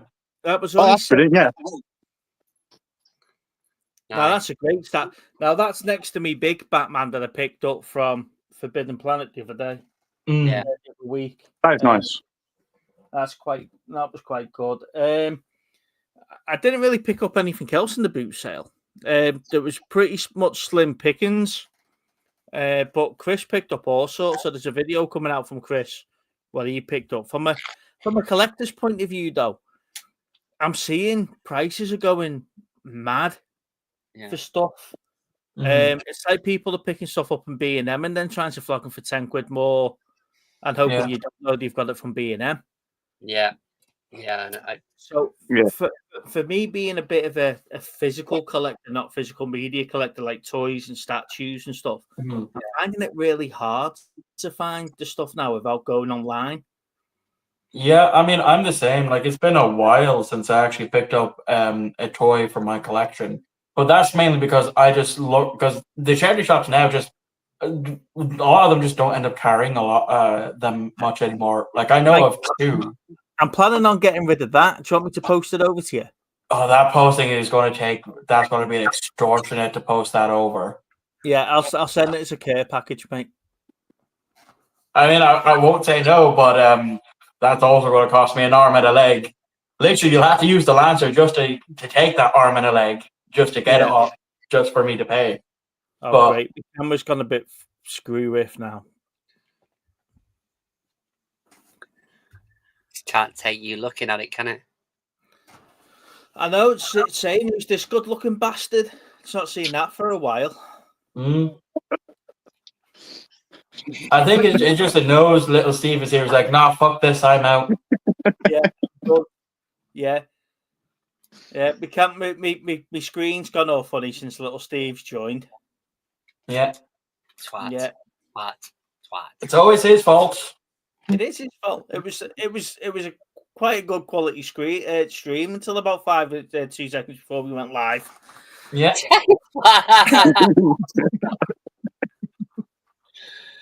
I suppose I should show the three things that I have. Well, two of which is already known because I've been talking about it. It seems like forever ago, so why don't you show us anyway? Yeah, so these are just the two things I picked up the past 2 weeks. The first one is season 1 of The Young Offenders because it was cheap. And I liked the first season. I haven't watched any of the other seasons, but like for €4, I'll pick it up. Especially since it's an Irish show, I tend to gravitate towards getting more of that into my collection. And then, as I've been talking about this past stream, is I picked up season 2 of Deep Space Nine for €18, and then I picked up season 3 for €20. And as I said, once I said that to AJ how much I spent on those 2 seasons, I think his jaw dropped, and he was definitely in shock when I told him the pricing for that. And that's just the way things are over here. Unfortunately, a lot of our stuff is more expensive, probably because we have less quantity of it. So €18 works out at £15.25. To be fair, The Young Offenders is £2.50 here. Yeah, so that's like there's some things that are not too bad on pricing, but then there's the likes of the Star Treks. Fucking hell. See, the thing send us your shopping encasing. Send us your shopping list, mate, and we'll see what we can do over here. Like, yeah, definitely we'll do that.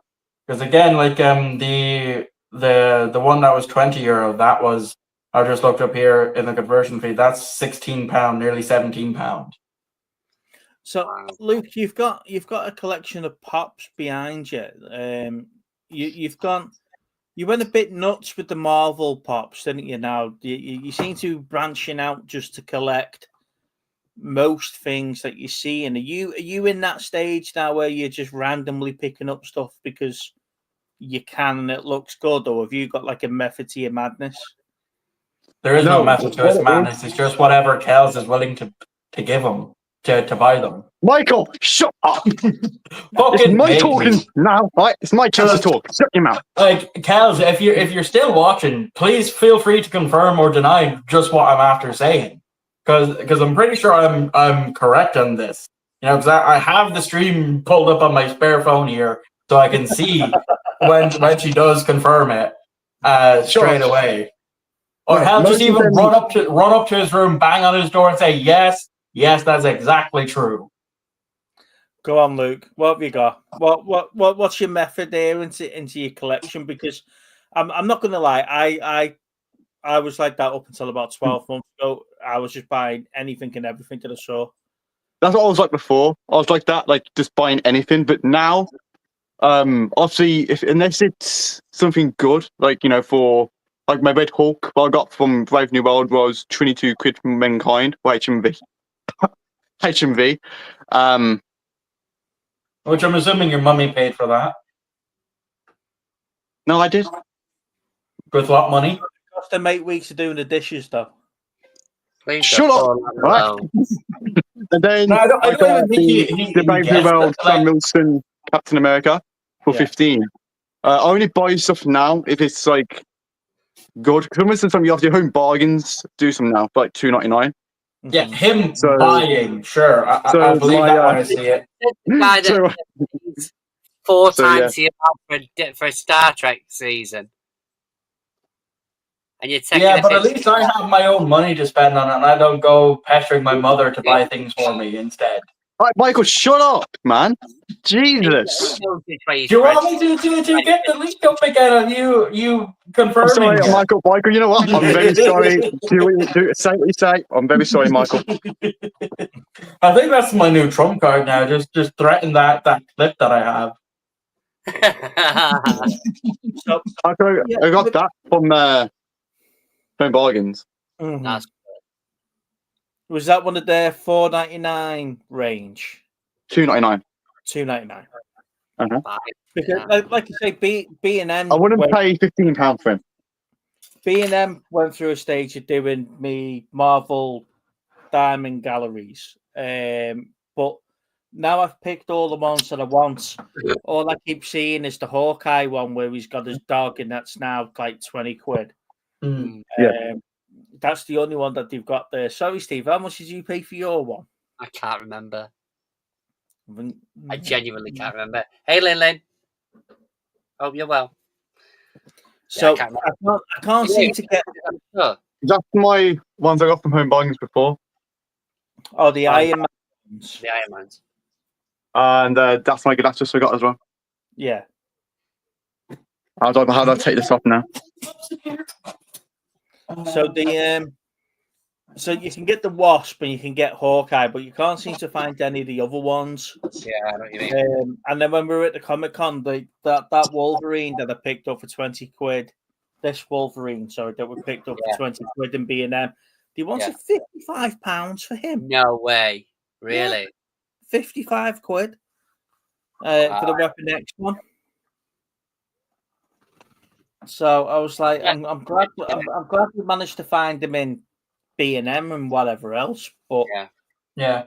Like for me, when it comes to pop vinyls, like there's two that I bought myself, but that's because I found them unboxed in a charity shop. And that was Stan from The Stick of Truth and Butters. And they were like €4 each in a charity shop. And I only got them because I love The Stick of Truth. So that's why I got them. But the other pops that I have, I got were gifts from exes. And they're the only things that I have left from those exes on top of the trauma. Yeah. Well, I mean, that's it. That's what you caveat in it. That's what you get for out of that whole relationship. Yeah. There's a saying I always say, but because we have a little whippersnapper here, I'm going to have to keep it PG and not say what it is. Matt, Oh, shut up. Right, What, Steve's what, your ex give you a dildo? No. She bought one of my exes bought me some Funko Pops, and then on top of that gave me some trauma. Okay. But as I'm always saying, I keep putting my dick in crazy, so it's just to be expected at this point. I don't know. See, I used to have a bit on the side that used to send me care packages, and they've stopped doing it now. They must have fell out of love with me, and you know. I told you, I've got shit to send you. They never contact me anymore. I just message Chris and say, when do you need new stock? Because I'll send this to Steve. Sure you did. Sure, yeah. I think Big Steve's gonna need to see proof of that text conversation. Yeah. Because you could just be talking out your ass at this point. When we see him.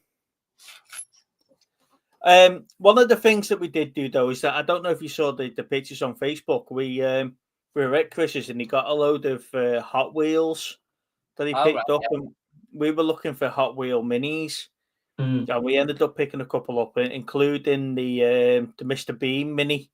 And the Led Zeppelin limited edition and stuff like that. So yeah, I think the only Hot Wheel thing that I have two of it.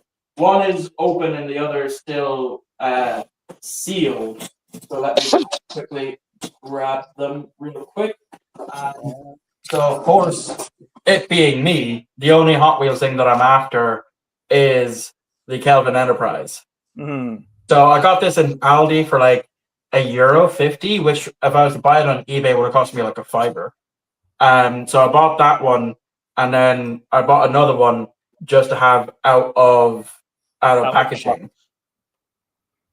And it's actually the better condition one. I wouldn't mind getting the Transformers Hot Wheels because they released Bumblebee and Optimus last year. They've just done Ultra Magnus this year.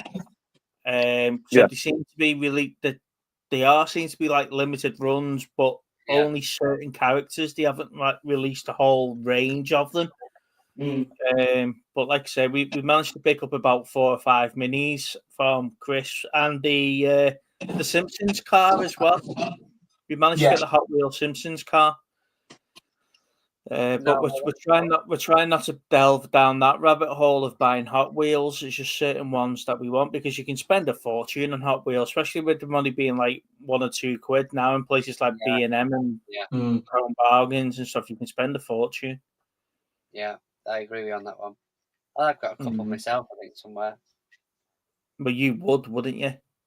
Whatever you've got, I've got more of. Well, I've got my Italian job diorama. Thank you very much. Yeah, but myself and Big Steve have a life and you don't. I've got limited edition Italian job prints in my hallway. Well, la-di-da. Yeah, and I've got a mini. I think I'd trump you on the Italian job collection.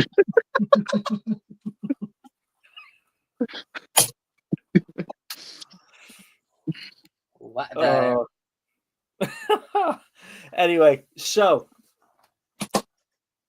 let's try and get this back into some sort of chat instead of playing one-ups. So, recently, I have been reading the novelization of The Wrath of Khan. Oh, so yes. We were talking. Me and Big Steve were chatting about this before we hopped on live here. Mike, I bet it was riveting. Actually, it's a lot better than the movie. Was it? Yeah, like about 122 pages deep. At the point where Khan is killing some of the people on the space station. So let's explain to Luke what a book is. Okay. For God's sake, shut your brain not now. just Luke, but little Steve as well, because I think he's also illiterate here. Hey, I got a I've got Hook. Yeah, but you can just look at the pictures. You don't like that's not reading. You looking at the pictures. Oh, I love the Super Ted. Read the Super Ted, Steve. I don't even know if he can read. That's the thing. Like he's just looking at the pretty pictures. Ladies and gentlemen, welcome to Story Time with Little Steve. Welcome, guys. Gosh, 3 sets of prints. This means trouble. Wow, I'm surprised you can count that high. Word. Oh, fuck off. How about that? He transforms into Super Ted. There you go. I'm surprised you can tell all that just from looking at the pictures now. I know, I'm amazed, isn't it? When I say my magic words, I take my skin off and I've got my pajamas underneath them. What a fucking cartoon Super Ted was. What's the bait? See, why not, Kel? Why not? So, That brings me to a point that me and Michael were talking about at the start, because obviously friends. Yeah, carry on. Hey, at least we actually have friends. We just found you in the dumpster, and you just attached to. You got attached to us. Look at you. We keep trying to kick you out, but you just keep crawling back. Oh, so right before one of you gets banned and hard, let's.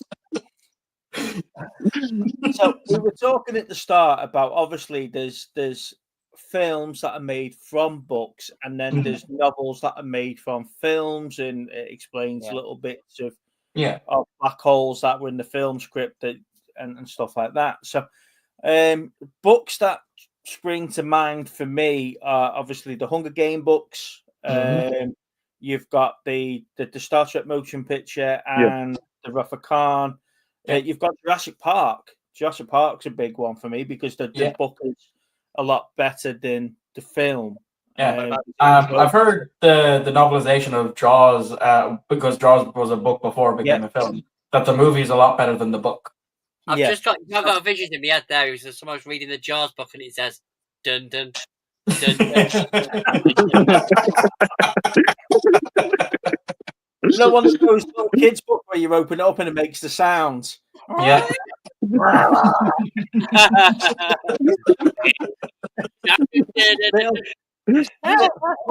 little Sandra goes skinny dipping in the water.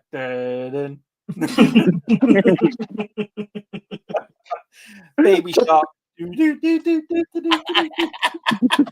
And all you hear before the shark attacks is, "Here's Brucey." Yeah. Here's Bruce. Yeah, you were saying about Jaws the book, Steve, before I interrupted you. No, so I was talking about Jurassic Park. Michael brought in Jaws, but what I was saying though is that if you've read any of these books that are based on, or films are based from the books, if you read the books first, Lord of the Rings is a great example. Obviously, everybody's read Lord of the Rings before I haven't. the film, right? I haven't. Everybody over the age of 28 has read the books before the film. It's on my backlog. Like, once I finish the Wrath of Khan, I might go reread the Hunger Games, and then because I'm going to keep my eye out for the Lord of the Rings and the Hobbit, and I'll get around to reading it, or attempt to read it. We'll see how far I get.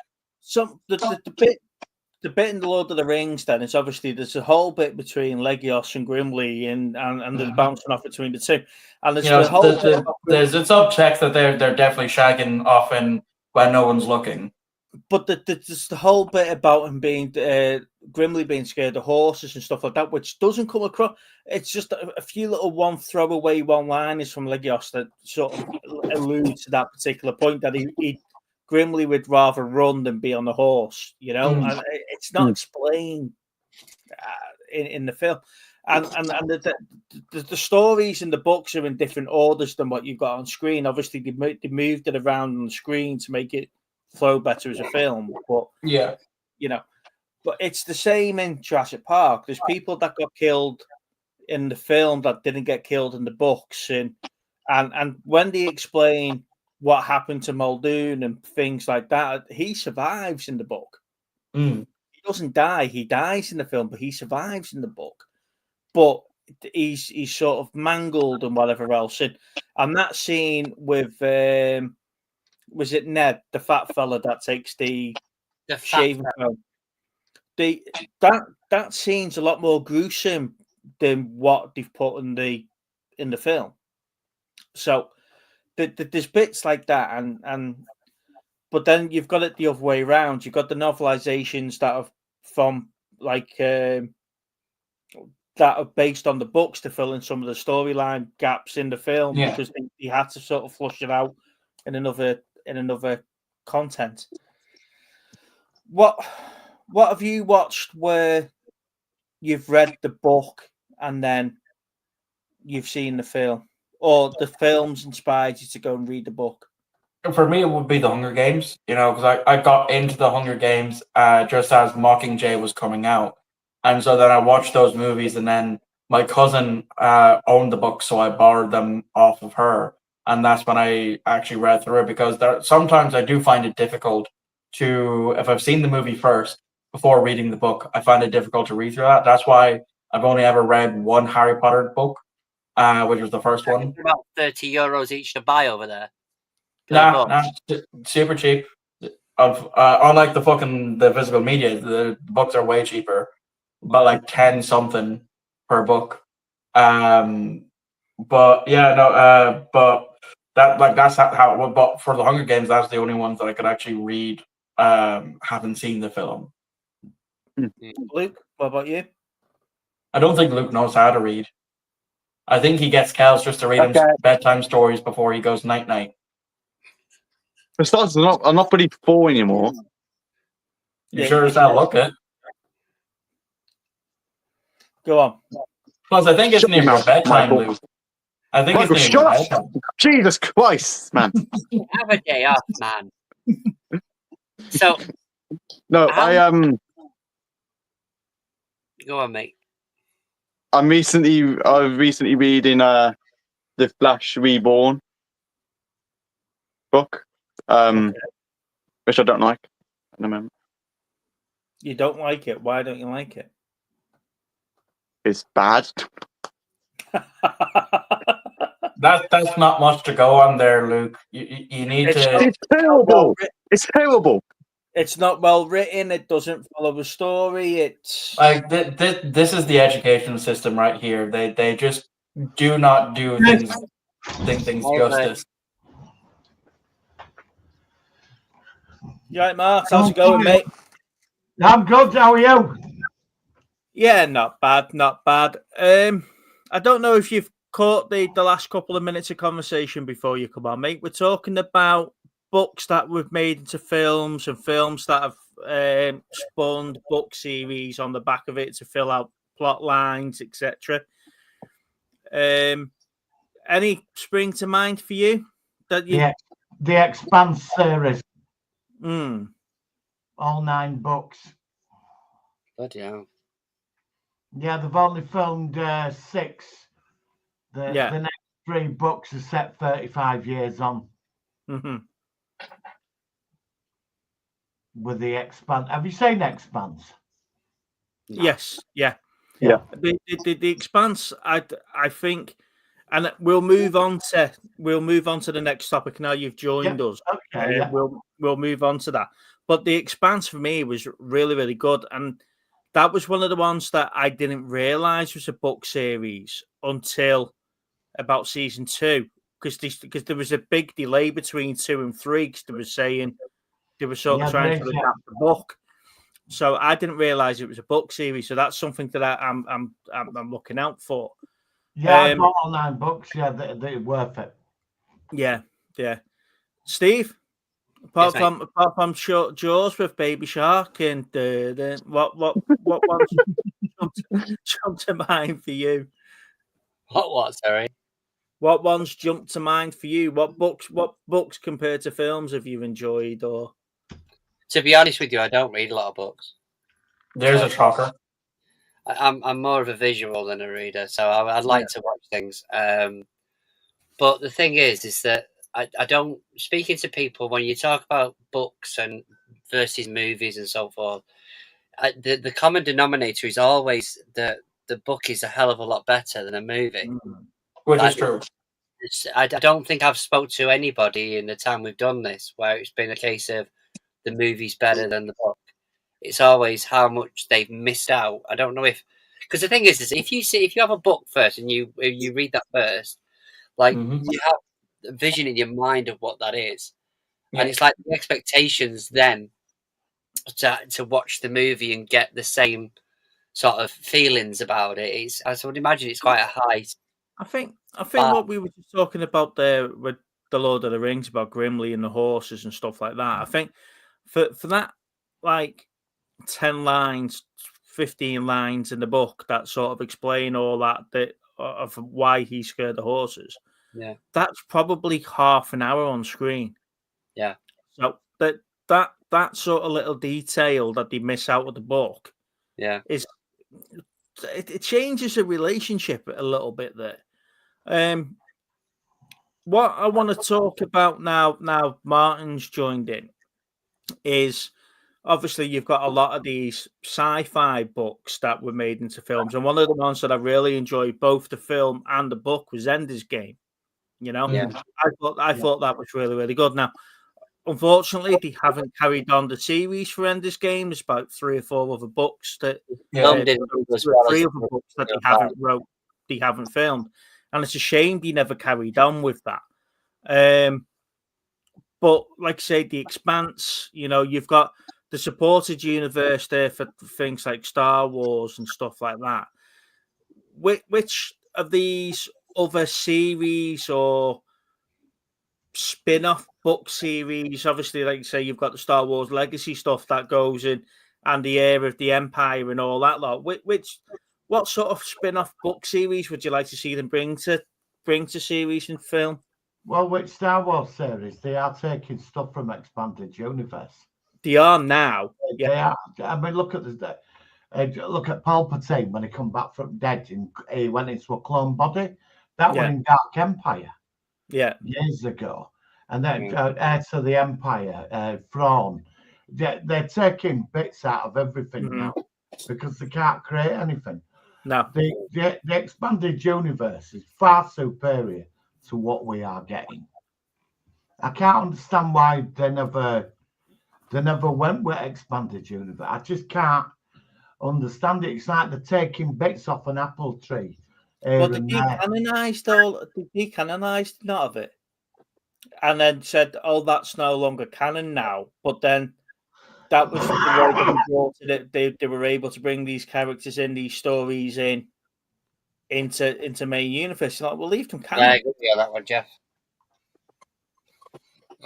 Well, I mean, they messed up the last 3 films, didn't they? Yeah. Certainly. And obviously, it's like, have you read Palpatine? Darth Plagueis. That's it. It's like Darth Plagueis. It's like it's all set before. Just what's the first prequel film called? Phantom Menace. Phantom Menace. Plagueis is about Palpatine when he's an apprentice, and it runs up. They mention that in the film, don't they? Have you ever read the story of? There's a moment where the film ties in where he kills Plagueis. After he's been announced as just before he becomes president or whatever, he kills Plagueis. He sets it all up to kill him, and then he takes. But there's so much more in that book than what you see in that film. Yeah, there really is, and I can't understand it. It's like the Acolyte. That's where that were going. Yeah, we saw Plagueis for about 10 seconds in that cave. Yeah, and instead we got this totally, utterly crap story. I know they took it from 2 lines from the film. That entire series were based on 2 lines in that film when Palpatine says to Anakin, "Did I tell you about the legend of Darth Plagueis and midichlorians? How we could create life?" With the 2 twins, they were created by the Dathomiri witches, them witches. They took that entire storyline from them, that couple of lines from that. Yeah, and they just messed it up. Yeah, the thing for me, and the reason why I got excited when you mentioned The Expanse, I'm seeing a lot of these videos on YouTube now that are talking about the best space battles and stuff like that. What would, and The Expanse to me, and the Expanse has been sort of touted as the best realistic sci-fi series out there. The way that the ships move, the way that people move, and all that sort of stuff. What's your best? And I put this out to the whole panel. What's your best sci-fi battle? Babylon 5, 7 Dreams. When the Earth Alliance attacks the station. Yeah. that for me is one of the, especially on a big massive TV Mhm. in Blu-ray now. Watching that is spectacular. When the Shadows first arrived, though, when you get that first battle with the Shadows, to me, you'd never seen anything like that before. No. You know, when you've got all that CGI and all that sort of stuff happening. The best opening I've seen in a sci-fi movie was when I went to see Star Wars, and you see the Corellian ship, and then the Star Destroyer comes in from top of the screen. Yeah. And you see the full length. That to me blew me away. Little Steve's going to laugh at me now, but I was only young when the film came out, Starship Troopers, and when you saw that the drop pods and everything when they were going down to Clandethru, and you know they were going down and you saw the big ships coming in and all the drop pods and the music hits and it's like boom, boom, boom, and I was like, wow, that's amazing. Seeing all that happening. You know, but in the books Enlil wrote of Starship Troopers. Yeah. And number 3 is when in the first book they're all wearing mech armor. Yeah. And they didn't bring that out till book 3, film 3. The Marauder. The cartoon series has it in there though. Is that the Jupiter thing? Yeah. There was a cartoon series called Starship Troopers. Yeah, exactly. Back in early 2000s, and they had long way. I remember it. Yeah, they had mechs and stuff like that. But like I say, film 3's Marauder, and that there was the Marauder suits and that. But in Invasion and Traitor of Mars, they had some of the mechs in there as well, which are the animated films. Right. So that was quite good. But like I say, those space scenes in Starship Troopers where you see all the drop pods coming out of the ships and stuff like that, that was brilliant. I did enjoy, like I said, we were talking about Sacrifice of Angels before, the DS9 episode, with the ships in there. But the one that does jump to my mind is not necessarily one of the big space battles. It's the episode. Is it called Dominion, where the Odyssey gets killed by the Jem'Hadar? I can tell you now because it's in the season 2 rally. So one of the seasons that I have here. I think the episode's called Dominion. It's actually called the Jem'Hadar. It's called the Jem'Hadar. Yeah. So it's just that episode where the Odyssey is obviously beating the crap out of 2 ships, and all of a sudden. Like at the time we knew the Galaxy was the finest, the Galaxy class ship was the finest of the fleet, and to see it go down so easily to the Jem'Hadar. That's what elevated the Jem'Hadar as a massive threat. Oh yeah. I mean, Deep Space Nine is the best Star Trek for me out of everything. And when I saw that, I remember I rented that on video because like the videos were in front of what we were getting on TV. Yeah. And I rented that, and that was the season 2 final with the 2. You remember we used to get 2 episodes on there. And I watched it 20 times. The Odyssey just got its ass kicked totally, and I was really upset about it because he said he says we're going in there and we've got teeth and they got their ass kicked. And that's when you realise you're not dealing with Borg now. It's something. The Borg are nothing compared to the Jem'Hadar. No.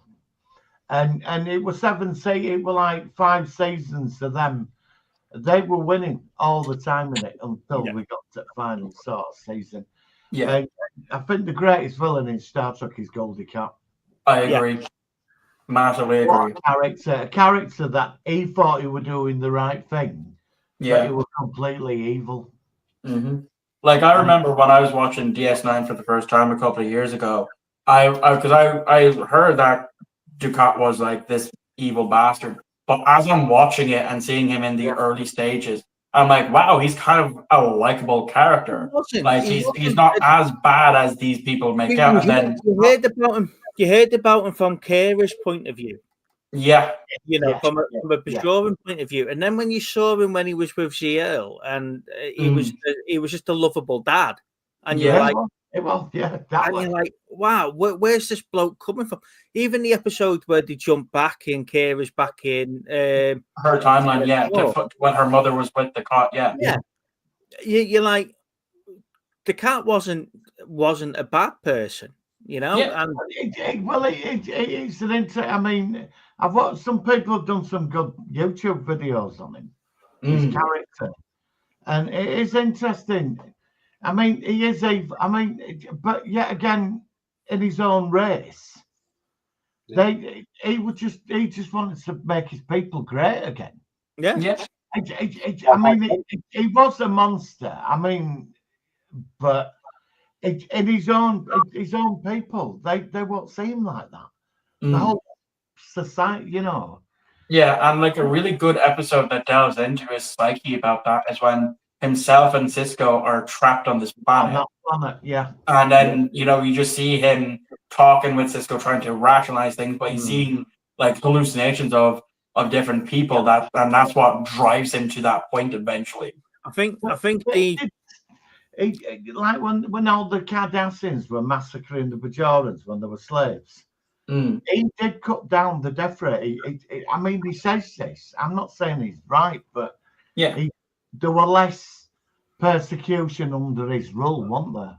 Yeah. Right, here's a question for you, and I'll bring the other two people in a second, because I know Steve's not really a Star Trek buff, and Luke's looking at me like, "What the hell are we talking about here?" I think little Steve might just take a nap at this point. Who's your two the better partnership here? Is it Cisco and Descartes or Cisco and Eddington? That's a good question. It's a bloody good question. Descartes, actually. Yeah. Eddington gave him a run for his money, and I think Eddington was. It did, but that was more about betrayal, wasn't it? Yeah, but that's why I think I like that one more than I do. I can see why. Yeah. But Eddington, he in his mind, he was doing the right thing. That's what I love about Deep Space Nine, because you can't. Because it's not just black and white, it shows you their side and it makes you question these things. Yeah, Garrick, look at a ruthless, sadistic killer like him. Yeah, and yet he was so likable. And he still is. Yeah. He fascinated me. I can watch clips of Garrick all day. Yeah, like I was testing out some of the discs here because after I got home, I looked at them and was like, this kind of looks like disc rot. Let me go test it out on my Xbox. And they all played eventually. But I was watching like the first 3-4 minutes of the episodes and I was laughing at some of the scenes. I was like, if it wasn't for the fact that I was due on this stream, I probably would have watched a couple of episodes. Yeah, just because of how much I missed DS9. Was it the episode Pale Moonlight where in the Pale Moonlight? Yes, where Cisco's where Cisco's I watched that 2 days ago. Yeah, that's a really good one. But my personal favorite episode of DS9 is the Siege of AR-558. Yes. That is just such a brutal episode and so well done. Do you know? But I know we're at risk of losing the other two to boredom here. But another episode was The Sound of Her Voice with Cusack. Oh yes, when Bashir fixed Your One's voice, Oh, that's another fantastic episode. It's the sound of her voice, and it's that to me where you're seeing what traumas it's doing to six best friends and stuff like that, the war and stuff. Luke, Steve, sci-fi for you guys. Obviously, you're in a group here of 3 really big Star Trek fans, as you can tell. Where do you guys land on sci-fi? What's your sort of like go-to series? I mean, for me, I like to boldly go where no one's gone before, and watch Barbie in space. I'm going to admit this. I went to see Barbie. I thought it was good. I still have to watch it. I did. Not because I'm against the film. It's just I have better things to watch. I went to the cinema. I really enjoyed it. We saw Oppenheimer as well. I was born shitless. Go on, Dave. Next Generation. Next Gen is my favourite sci-fi. But like the rest, I need to watch. I need to get back into a few of them. But like I say, when I was growing up, it was Next Generation, and then it was Voyager, and a bit of Deep Space Nine. I didn't really get into Deep Space Nine as much. Speaking of sci-fi, have you got round to watching Space Above and Beyond yet? No, I just keep it up there as a trophy. You really need to watch it. It's a masterpiece. It is so unappreciated. So since you didn't ask my opinion there, Big Steve, for Mike, mine, it's because we're not bothered about your opinion. Well, fuck you too. No, I'm being honest, mate. We don't. Mine is Voyager. My favorite Star Trek is Voyager. But in terms of like space battles, the one I return to the most is the Battle Sector 001. Steve, you can just sit on that for me. Just sit on that. Sit on that. Just fucking sit on that. That's all you're gonna get from me until you shut up. It's just fucking sit on that. You two. I'm gonna have to separate you two, aren't I? There you go. Firstly, I just want to say. Can I tell you a quick factoid? In a minute, mate. Anything just to shut him up. It's film related. Yeah, as long as it shuts him up, go right for it. Do you know why Jaws always attacks people? Go on. Honestly, do you not? Have you not read? If you read the book, is it because the shark is being controlled by a witch doctor? Because he wants revenge on his father. It's in the novel. Okay. Yeah. I mean, I always thought it was a bit weird when he's following the family. And it was three, wasn't it, or whatever. Well, apparently he were on holiday and that his family pissed this witch doctor off, right? Somewhere. And this witch doctor gets his controls the witch shark. Doctor, give us the magic words. You go ooh, ee, ooh, ah, ting tang, ting tang. No, it's ooh, ting tang, blah, blah, blah. The baseline drops. Well, there you go. I'm sorry, I'm throwing Jaws. Yeah. I don't know, Luke. From a sci-fi point, mate.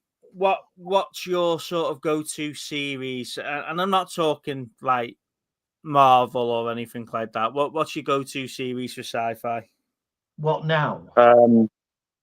Star Trek. Picard season 3. I think it's the only reason he's saying Star Trek is because we'll bully him if he doesn't. It's just Picard season 3. What did you like in Picard season 3? Because to me, I thought that was probably the way that ended, the way that they left all the loose ties in season 2, where it was, and it just looked chaotic at the end for me. So were pointless. I liked it because it had all the old characters back. Yeah, no. From Next Generation, so it felt like an actual Picard film once again, with all the others back in it as well. So it's more better because me and my dad loved it. So no, season 3 was brilliant, but season 2, when they brought Q back, they just wasted him. Yeah. I disagree because I love both season 1 and season 2 of Picard. I didn't mind season 1. I actually didn't mind season 1. To be fair, I think the ending of season 1, I cried. Right, I'm not going to lie. I'm a big softie when it comes to Q. You're just a softie in general, though, Big Steve.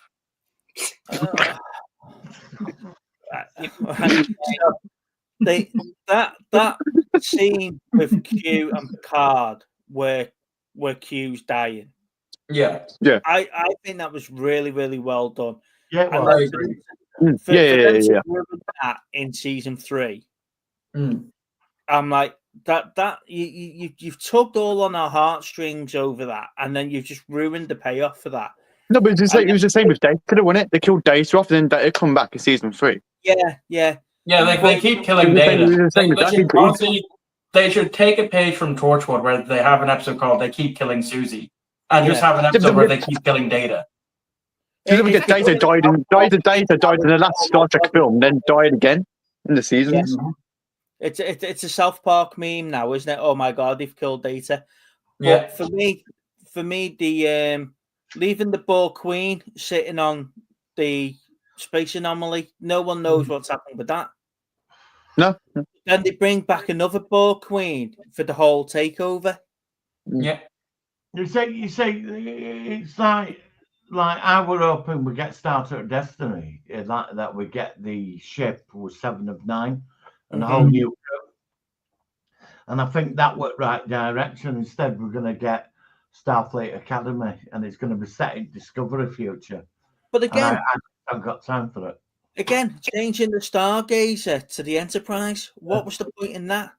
Exactly. Like changing that's the one issue that I did have. Like instead of renaming it the Titan, I was hoping they were going to rename it the Picard. Yeah. Yeah, I could add or the Riker, so I could have gone with that. Yeah. But the why is I was talking to my dad about this the other day, saying Star Trek used to be big, because in the olden days you had Kirk, you had Picard as well. In the olden days, wasn't that far ago, Luke? Be careful what you say. Be careful then. All right, I'm sorry. Okay. In the olden days, you're cruising for a bruising there, Lukey boy. You're cruising for a bruising. I'm just saying. Yeah. You had Kirk, you had Picard. Yeah. Now I've done the shows again to have Picard back 20 years later after his last film. And then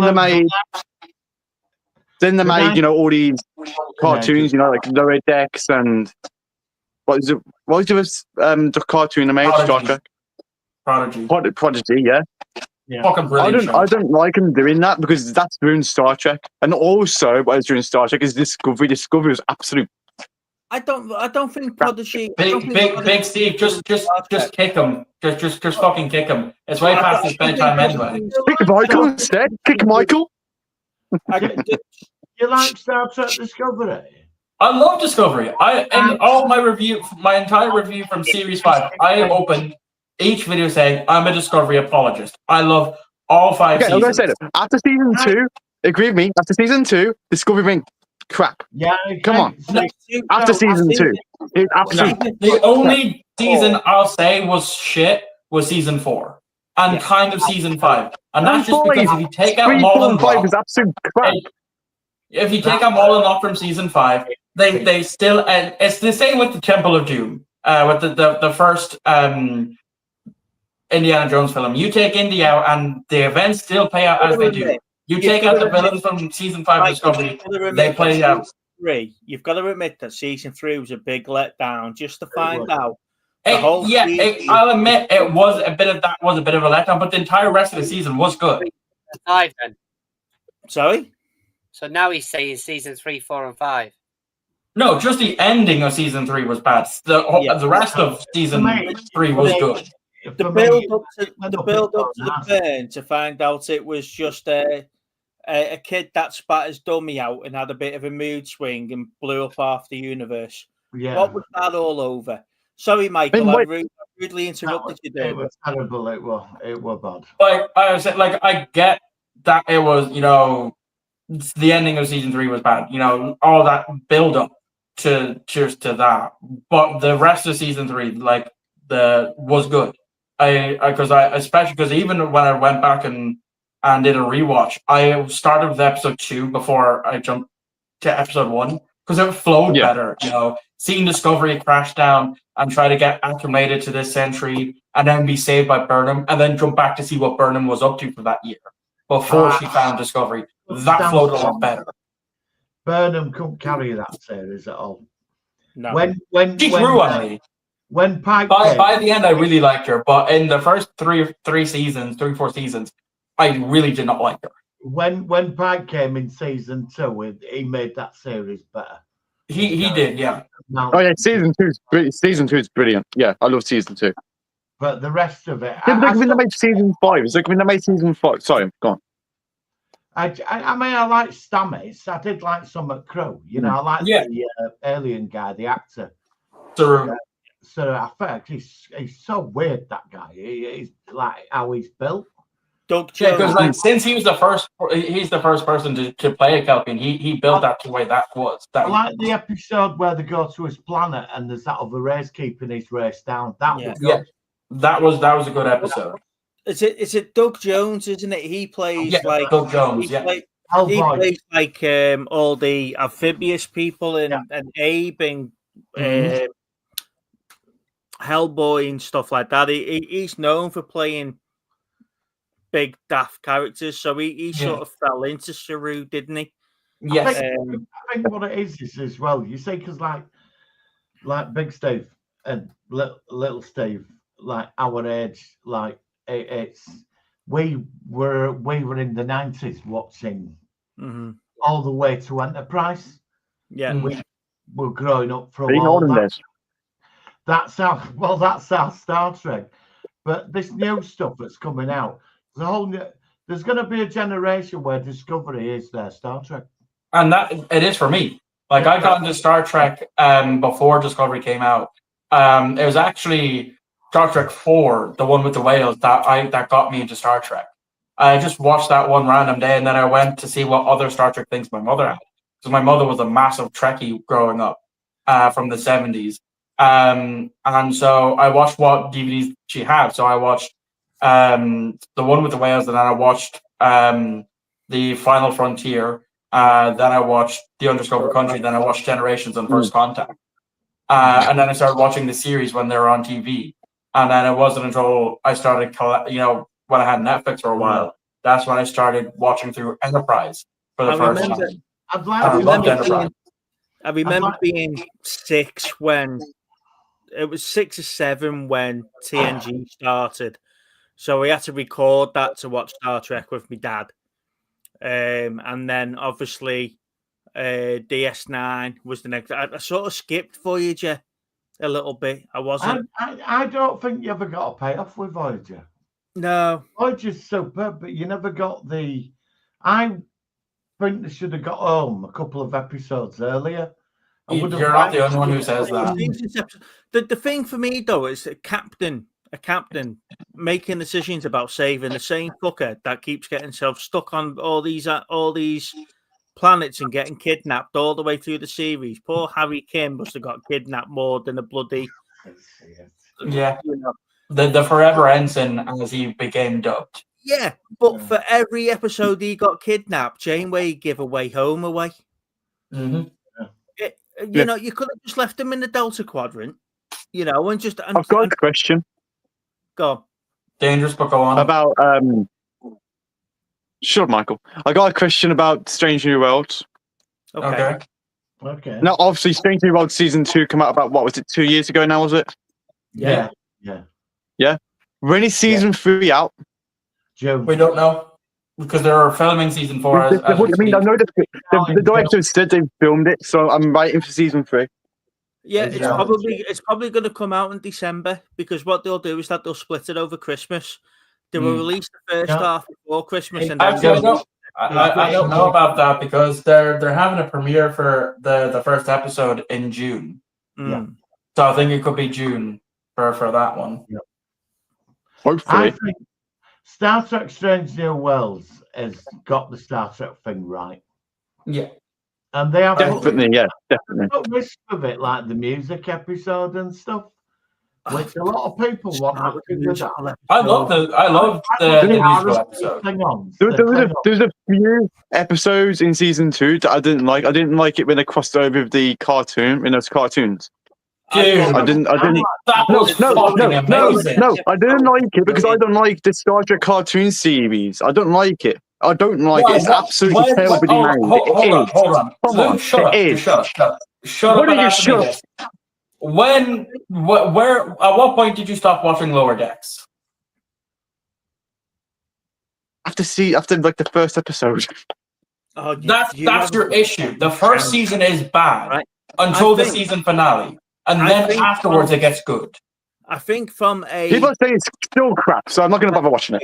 okay, let me split this up, right? You've got Star Trek, you've got Star Trek lovers that have watched everything from the original right the way through. We've grew up with it. From somebody that's grew up with Strange New Worlds and Discovery being your Star Trek, Luke, did you get the references in Lower Decks that refer to other treks and what had gone on across 5 other series? Because Lower Decks is like that. There's probably about 20 Easter eggs in every episode that refer to other stuff. No, the only reason I watched Lower Decks was because my brother wanted to watch it this one night. And I said yes, because there's a new Star Trek show, and actually, Star Trek's big. So I said yeah. Then after the first episode,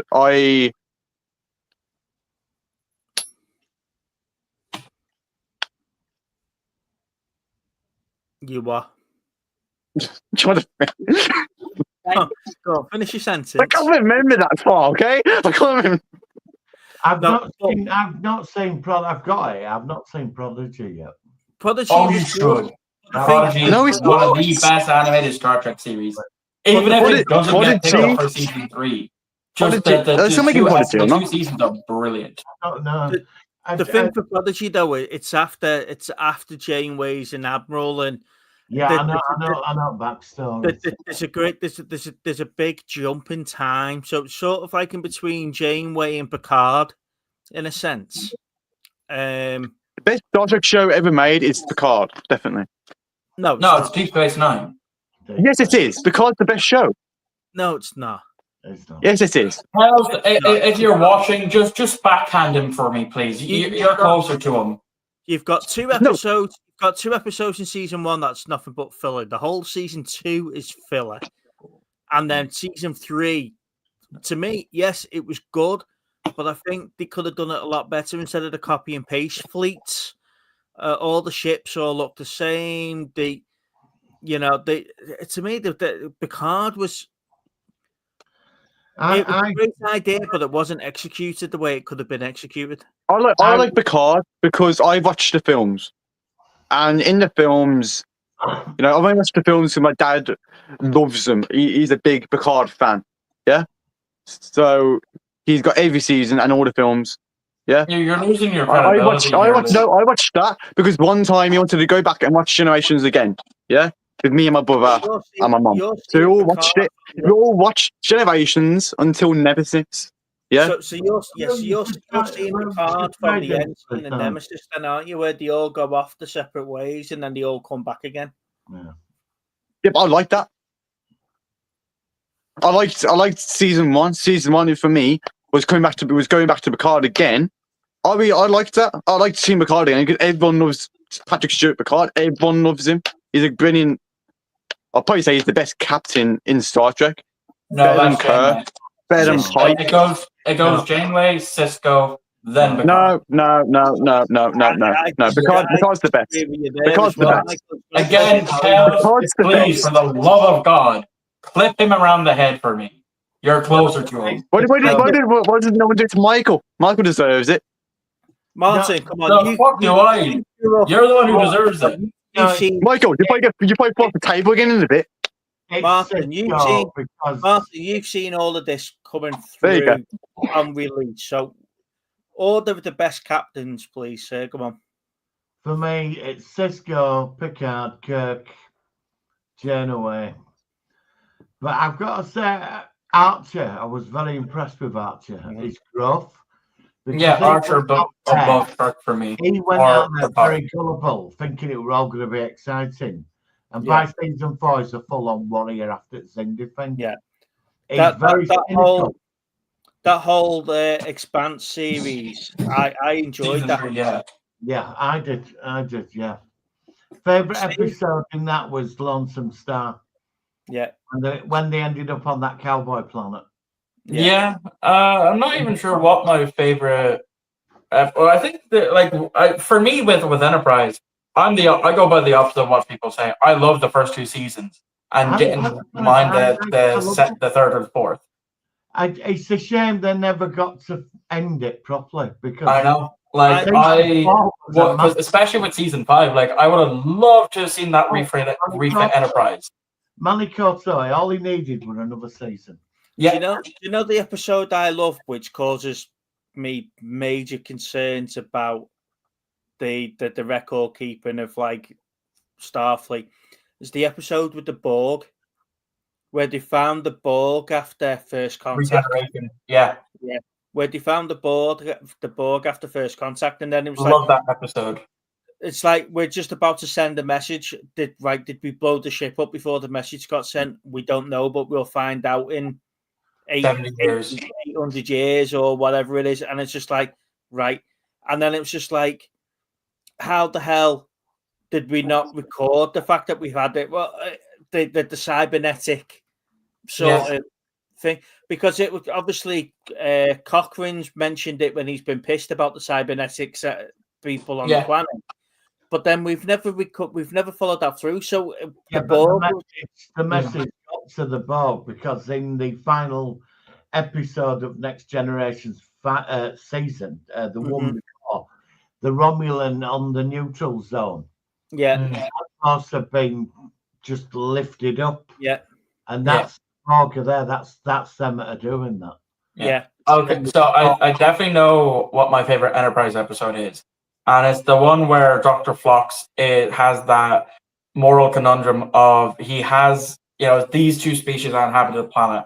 One is slowly dying out, and the other is becoming the dominant species. It wasn't Dear Doctor, was it? It was. I think it was Dr. Phlox, I presume, or something like that. Or it's the one where he's sending a message on to one of his friends. Yeah, and it's way before the Prime Directive was a thing. And at the end, that's what Archer says. Like maybe someday we'll actually have a directive for this. Yeah, I think that's my favorite episode. Steve, what's your best Star Trek episode? I think probably one of my favorite ones is go back to the Borg is the one where they assimilate Picard. Best of both worlds. Best of both worlds. That's what I meant. Yeah. I don't like that episode. As a massive Borg fan, I think the reason why is because that episode was built up so much to me before going into it. So my expectations were through the roof for Best of Both Worlds. Because again, I'd only got to see it when the episode aired on the Sci-Fi Channel when they were doing reruns. So I'd already seen First Contact. I'd already seen a bunch of Borg episodes from Voyager. So I hadn't seen Best of Both Worlds, and my mother and everyone else were hyping it up. And by the time I watched episode 1, I was like, okay, this is really good. And then I watched that part 2, I was like, oh my God, this is really shit. Like, put the Borg to sleep, and then that's how you stop them. I think what's ruined that for you, Dennis, that you've got the episodes of Unimatrix 001 and Scorpion and stuff like that from Voyager, where that was their go-to. Okay, the Borg's asleep now, and they're all in a dream world. Woo! So for you to see Best of Both Worlds and go, what the hell's happened to Picard? And all they've done is put him to sleep. That's the first time that we've seen anything like that. But as well, actually, the ass kicked. The captain gets taken. And don't get me wrong, I understand that, but like even the writer hadn't planned to come back to finish Best of Both Worlds Part 2. It was only last minute that he was to do it, and that's why the script isn't as good as it could have been, But my big gripe about that is every time we see a human in Voyager that they always mention, oh, I was simulated at Wolf 359. Then how the fuck are you still alive if that ship went kaboom? Yeah. Like, it's a massive continuity error for me. There's a lot. The thing is with Star Trek, there is a lot of plot holes. Yeah. There wouldn't be Star Trek if there wasn't any plot holes. If you're going to Romulan War, right, and they never saw each other, but they were all blowing up, they must have seen Romulans flying across the view screen. And sensors would have picked them up. So I think it's because they never seen them, seen what they look like. I think that's what they're getting at. So I want to see the ships. I'm gonna do something really controversial here now. Little Oh, Steve, Jesus, subject. Little Steve, would you like to pick the next subject? I'm still trying to process 3 hours worth of Star Trek.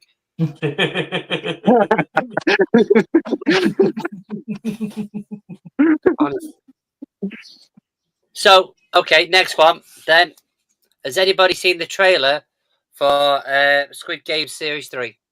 No. Next I one. can't give a shit for it. No, please. I haven't seen season 1. I haven't seen season 2. Couldn't give a shit about season 3. For what? Because it's not over in your country yet, mate. I understand that. Carry on, guys. What are we saying?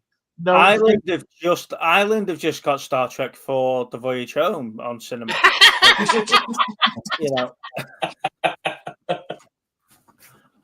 It could be yours for only 50 euro. Blu-ray's only just landed in Ireland. No, I didn't know. You're right there, Luke. Have you had a nice little nappy nap? Because I know it's way past your No, it's bedtime. Squid Game.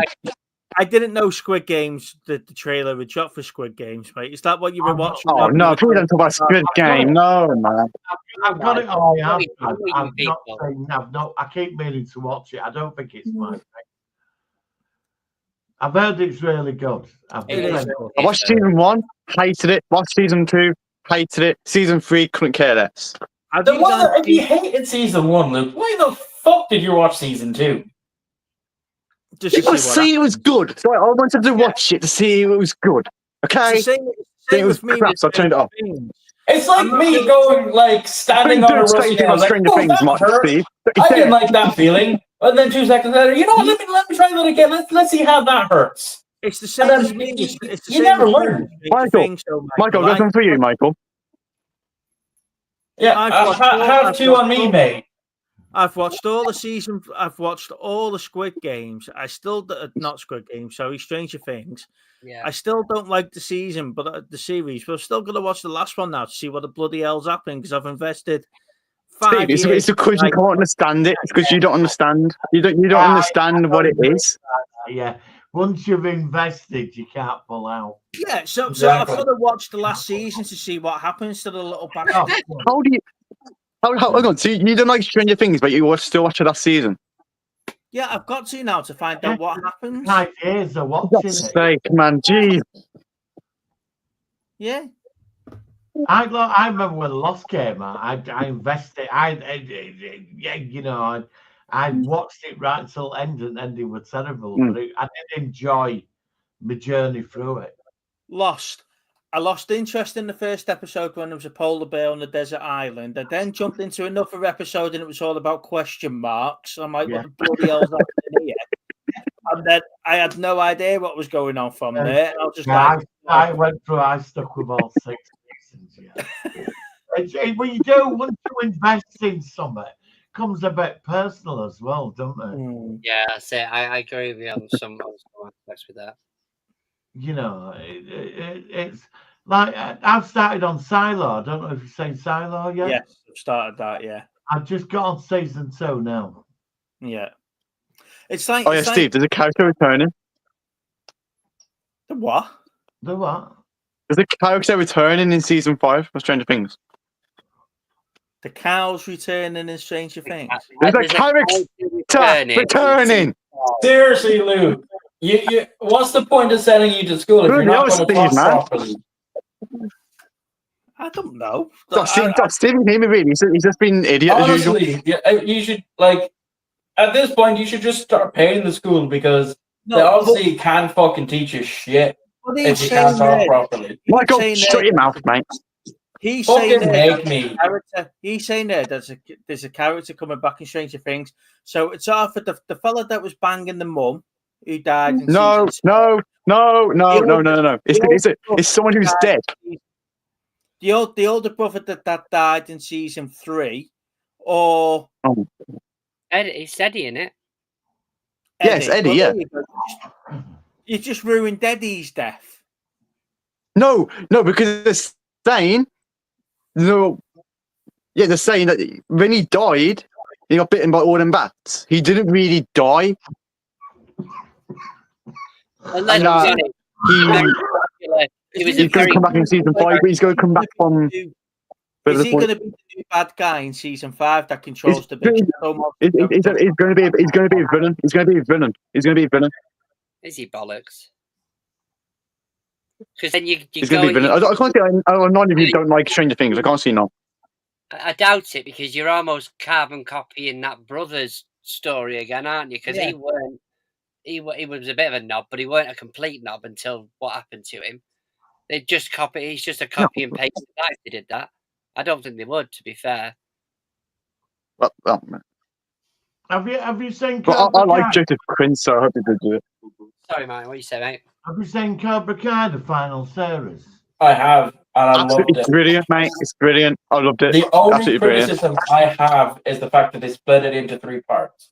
If they released all 15 episodes, it would have flown at a better pace. They did that because it was the last season, so they wanted to spread it out. I wasn't happy when Chris sent up Michael. the fella blow up on the boat. I thought that was a bit pointless. No, I think that's a fitting end for the two of them, because it could have couldn't have ended any other way. No. But what I am hearing now, unfortunately, is the new Karate Kid Legend is getting so much terrible reviews, because it's already out today in I think it's Italy or something like that. That it came out today, so there's a lot of bad press about it. The only thing I live here. I'm going to watch it. The only thing I hate about Cobra Kai is that they were getting to that particular point 5 seasons, 6 seasons in now, where the pizza boy that had 5 minutes of airtime in Karate Kid 2 is now a major character in season 5 of Cobra Kai. All the nostalgia sort of callbacks and all that sort of stuff. And I'm just like, what is the point?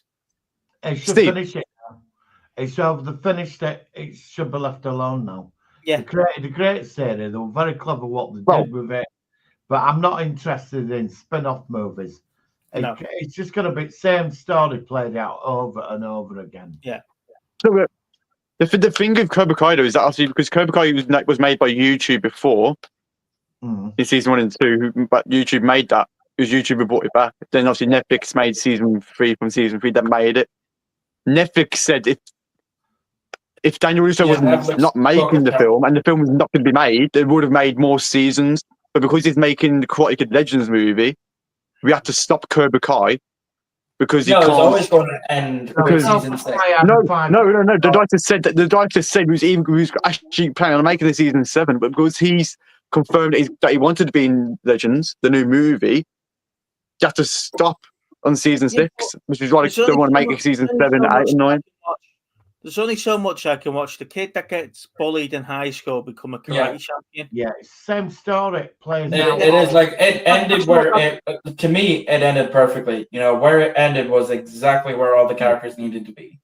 But clearly, people are saying that obviously because clearly, obviously, if it was going to make it season 7 when the ship blew up with Kreese and Silver on the boat. Yeah. Obviously, you already knew that they would have made up some any old crap that they both jumped off the goddamn boat before the explosion. So they're back in season 7. That's what they would have done. They always do that. You think them dead, but really them alive. But this Karate Kid Legends film, though, is going to be from looking at the trailer. Jackie Chan's brought a foreign kid over for Danny to train him because he's going to be the next big thing. What they fucking do? Yeah, I think that's stupid. I think that's stupid. The reviews. Yeah, it's just pointless. The only thing I don't like about it is that Jackie Chan's in it. I don't want it to be Jackie. I want it to be LaRusso and Johnny both teaching students together. But no, it's going to be Jackie Chan. I don't like it with Jackie Chan. I don't like the Jackie Chan film. I don't like it. It's terrible. So it'll be terrible now that Jackie Chan's back again. They've played that storyline out. But he's a different Mr. Miyagi. He's a relation to his Mr. Miyagi. But people like it more if it's Johnny Lawrence. Yeah, but people like it more if it's Johnny Lawrence. Miyagi turns up. I mean, you can't. I mean, it's just getting worse, isn't it? Yeah, it's getting worse, isn't it? The point is that this film they are solely relying on the fact that there is still a hype around Cobra Kai. Yeah.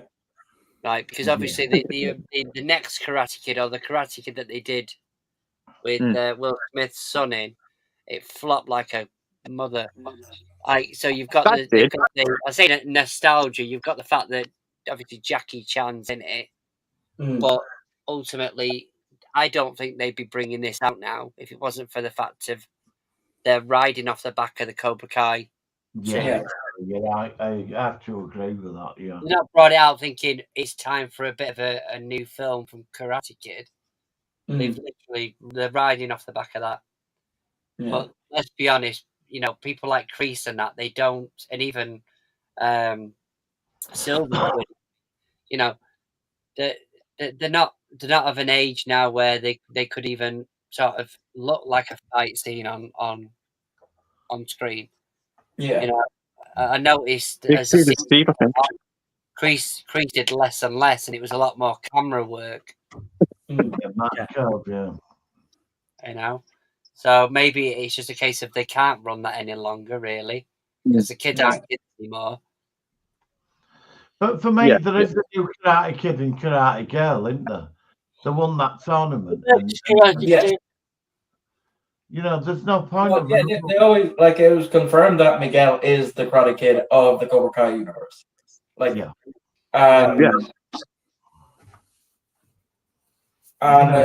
favorite Miguel. The likes of Tori and Robbie, they have their own karate career now.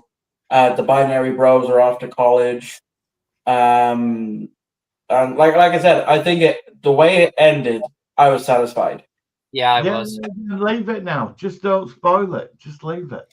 I could have quite easily now just leave that and not worry about I didn't worry about not having a Karate Kid for 30 years since the third film. Yeah. The Will Smith, the Jaden Smith remake, I actually enjoyed the first time watching it, and then I was like, "Yeah, I watch it again? Probably not." I agree. Yeah, I've seen it once, and I haven't seen it again since. And I own it. Yeah, it was a one-time watch, though, wasn't it? Really? Yeah. Sunday night filler movie, isn't it? Yeah. This is off topic, but I've got a question. Is that why you have smoke coming out of your ears there? That one gear is finally turning in your head. That empty head. Luke.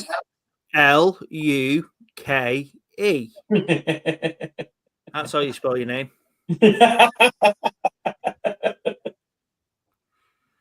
Go on, Luke.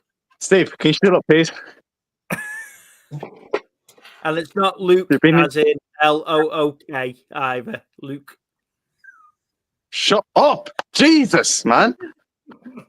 Now, temper. Like, I know it's way past your bedtime there, Sonny Jim. Well, I'm going to say now. Big Steve, and Michael, you took banned from joining my streams. Little Steve, you can still join, mate. Fine by me. I have a better time over here anyway. Go on. What's your question, Luke? What is your most film that you've cried from, or TV show that you've cried when you've cried? See, that's the thing. I know Mike has a few. You cry every time your mommy doesn't buy you something because you throw a little. Peter, shut up, man! I'm 17. I don't cry anymore. Only from films that really get me upset. Sure, you don't. I'm sure you don't throw a tantrum anytime. Right, Michael, next time you're on my stream, I'm gonna destroy you on my next stream. There's certain parts of certain films that get me, and I've talked about these before on stream. There's the Optimus Prime death in the Transformers movie that still gets me, and I think that's more. Watching Daniel with Prime, you've got Spock and Kirk, in Khan, the original film, not the remake of it in Beyond. You've got the certain bits in stuff like Remember the Titans, and it's just it's when the team starts to gel. Do you know when you've got that sort of like Rachel thing there, and then stuff like Gridiron Gang, where one of the gang members kills one of the players, and there's just little bits in certain things that get me. And still do today, and I'm not one of these that cry at Titanic or anything like that. Or you sort of like Endgame with Stark dying and all that lot. That doesn't bother me, but it's more that bit sort of like in those films, and I think Steve will probably be able to. Do you know what? Do you know what got me upset when I watched final season of Doom Patrol? Yes, final episode, and the one where Robot Man just died in back at car.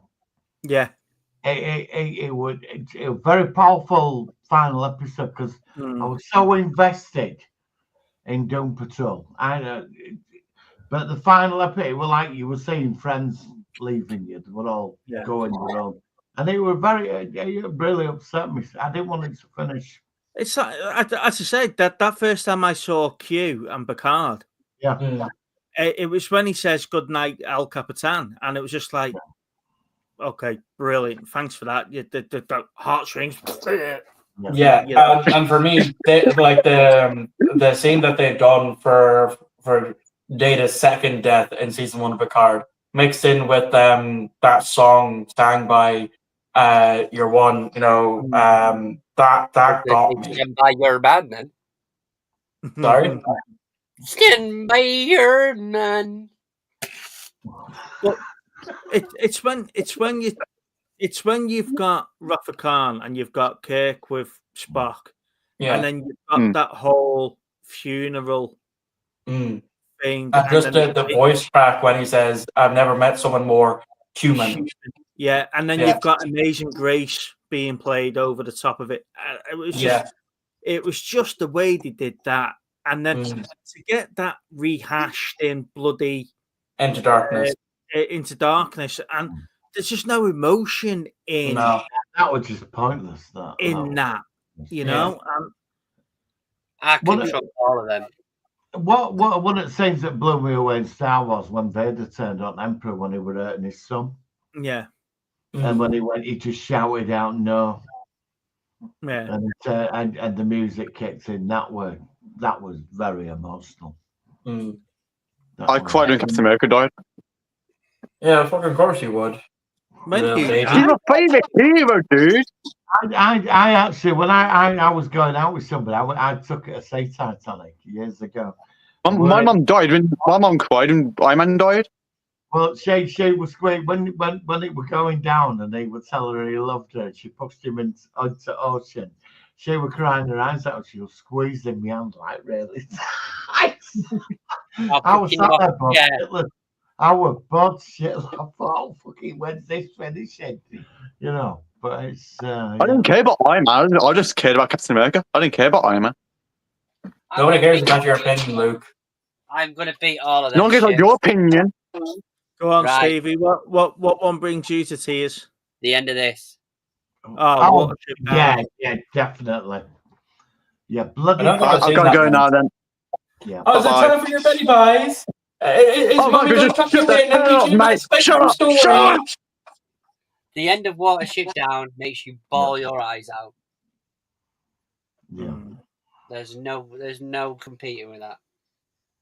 Anyway, Martin, it was nice seeing you, Martin. Yep.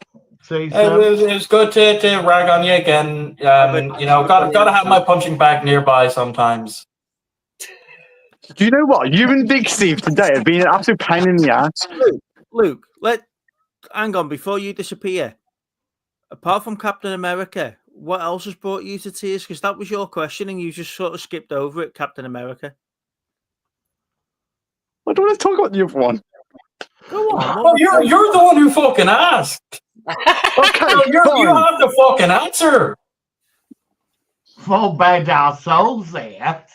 Yeah, we've all done it. It's now little bitch boy's turn. You can't just No, run away and wait on this. because then you and Big Steve will laugh at me about it. Luke, I give my word that I won't give you shut up, Big shit Steve. for it. Hang on. Okay, Mike, fine. he's never going to give you shit for it. Go on. Do you know the end of the Flash season 9? Oh, yes. No, I don't want to know. Yeah, when they do the final one. Yeah, when he's winning for the city and he does his final one, he does Flash time. I turned it off and cried in my room. Oh. I didn't want it to end. I didn't want it to end. I did not want it to end. Baby. I didn't know. Do you know when he posted the short on when he's packing all the stuff into that box? And it says 9 years incredible. I cried. See you guys. Bye bye. The last scene. Take care, buddy. The last episode, The Space Above and Beyond. Yeah. And another one for me was the first half hour to The Pianist. That got me. I was in near tears for that one. Not to ruin the series for little Steve, but that last episode of Space and Beyond was brilliant. You know, it was all about getting a home, wasn't it? And what they do to get a home. It was just brilliant. Steve, you've got to watch that series. It's wasted sitting on your shelf there. I think one of the best bye-byes of a TV series is the final episode, Deep Space Nine. Yeah. Because the moment I watched that, I went straight and watched the documentary. Actually, I'd say some behind it. 0.5 seconds to get back onto Star Trek. All right, no more Star Trek. Okay, so another TV show that got me was the last moment of The Good Place. You know, just before Eleanor walks through the gate. I haven't rewatched the series since I first watched it, but I have returned to that episode. I have returned to the last episode of The Good Place because it is that good, pun intended. Mm-hmm. Little Steve's having difficulty there. Yeah, I've been rewatching it again recently. It's such a good show. I thought David Tennant as Doctor Who is goodbye soon. Well, I cry when he goes, I just don't want to go. Yeah, it's not my time. For me, actually, the only time I got emotional at a regeneration was Peter Capaldi's regeneration. You know, just that speech that he gave before it. It's probably it's in my top 5 favorite Doctor Who speeches for sure. I think the whole Tennant sort of regeneration was where they brought Rose back. Yeah, and then the title the song they played, Vale Decum, was just brilliant. Yeah. It's one of Murray Gold's best pieces that he's done.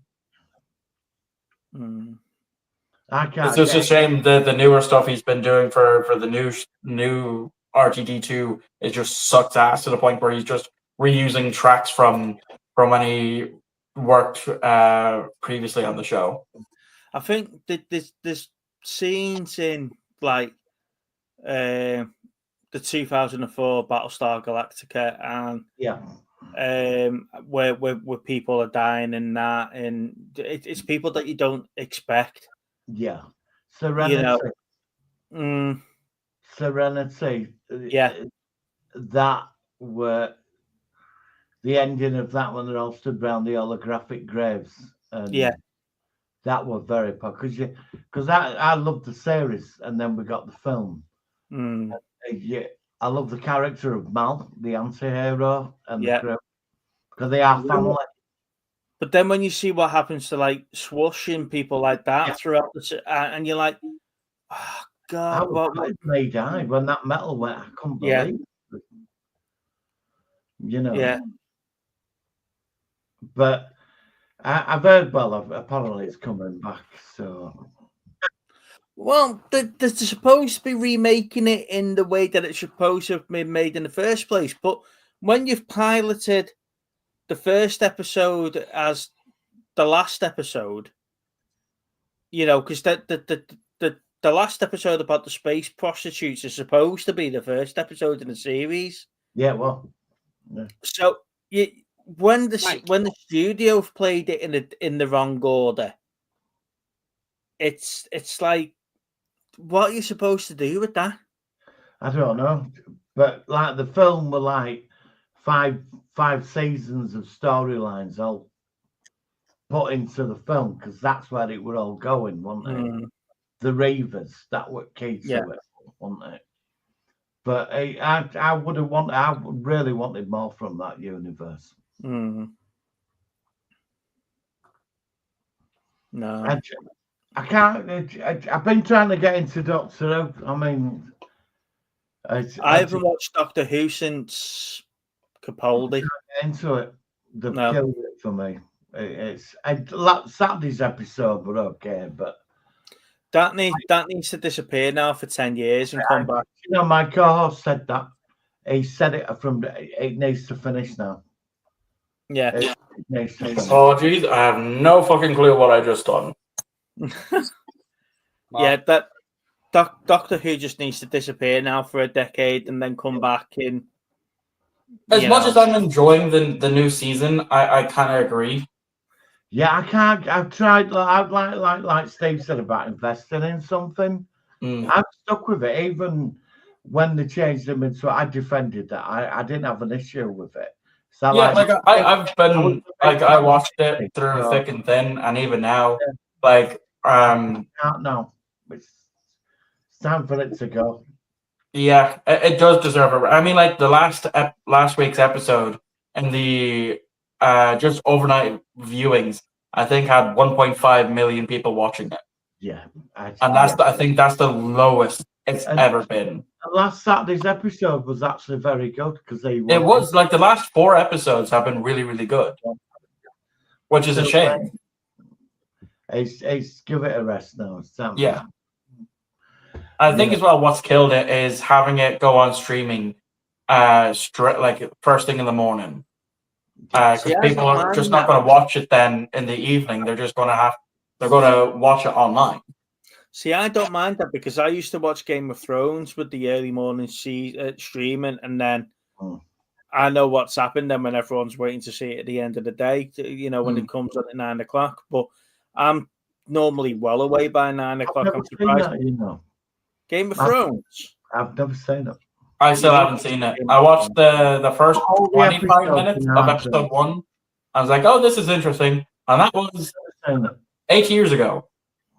You need, well, once you get past the first 3 episodes where everyone's banging each other, the storyline starts picking up then, and then it starts laying the foundation. And yes, season 8's a little bit of a letdown, but don't forget, they never had the books for that. Martin's told them the end of the storyline where he wants to go. Yeah. But then they sort of got their own way there. So the end of the prequel series is the end of the books. Sorry? In the prequel series now. There's 2 prequels. There's House of the Dragons, and then they're working on yet another prequel. And that's what's taking time away from the Winds of Winter. So the House of the Dragons sort of like half a chapter of one of the books, and then it was built that there was books that were built on the back of that, sort of to flash it out a little bit. Right. But it's set like 250 years in the future, in the past, before Game of Thrones. So it's when you see all that the Targaryen history and everything like that when you're watching Game of Thrones. That's what this is all starting to refer to, how that all started to happen. But like you say, get past the first couple of episodes where it's just like everyone's banging on the road and everything else, and then all of it, you start getting into the nitty gritty of it then, and you start seeing all the different stories play out. But it is quite a good series. But like I say, that last couple of seasons, give it a go. Yeah, that last couple of seasons, they never necessarily had the books to sort of refer to the source material. So, find time to watch all this stuff, you know. I got Game of Thrones about 4 seasons in. I never wanted to watch it, and then somebody mentioned it to me in work, and then I put it on, and it's one of those where As Steve was saying before, they're not 40-minute episodes; they're rather long episodes. And before you realise it, you've sat there and watched 4 episodes in a night, and you've already gone. Yeah. I might give them a go, actually. Mm-hmm. I'm waiting. No, I'm watching Andor at the moment. I don't know what to make of that. I've got the 3 episodes to watch this weekend, but Season 2 or season 1?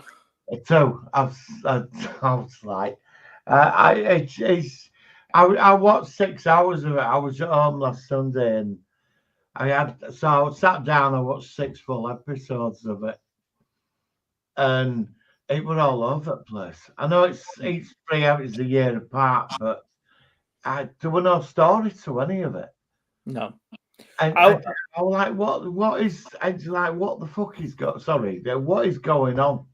It was like the end of season 1 where you've had 3 episodes of him building TIE Interceptor wings before we realised what he was building, and I still don't think he realises what he's building now. I don't think he realised what he was on that planet for 2 episodes. Yeah, which were Yavin, with them people that were trapped. Then I thought, what is the point of all this?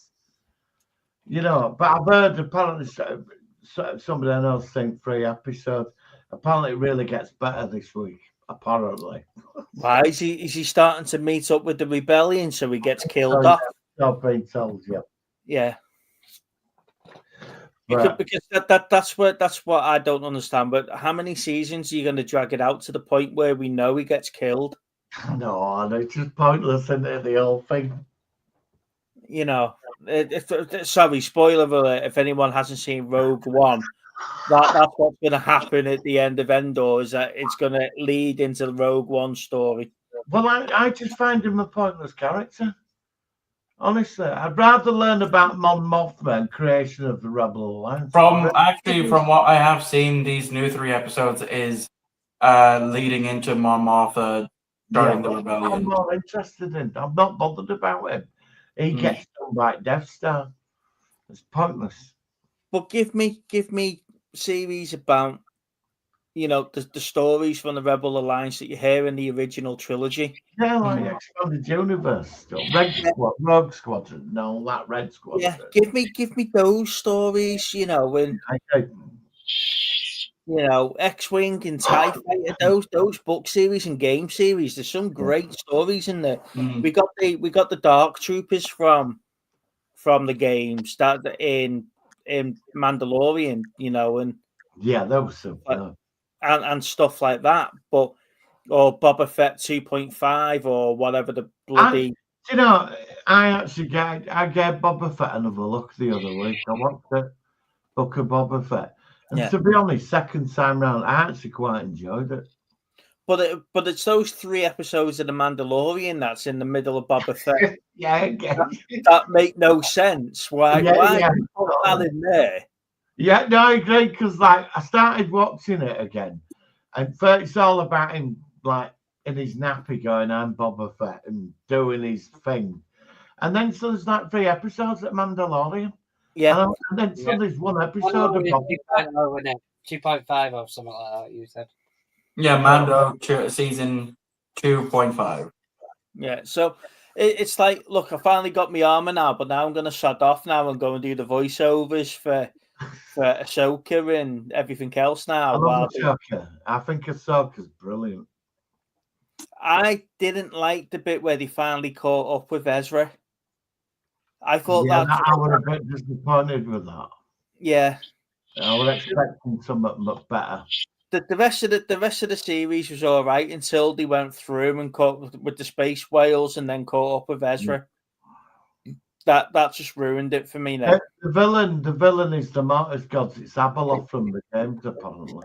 Yeah, but he's Ray Stevens has died now, hasn't he? So he was superb.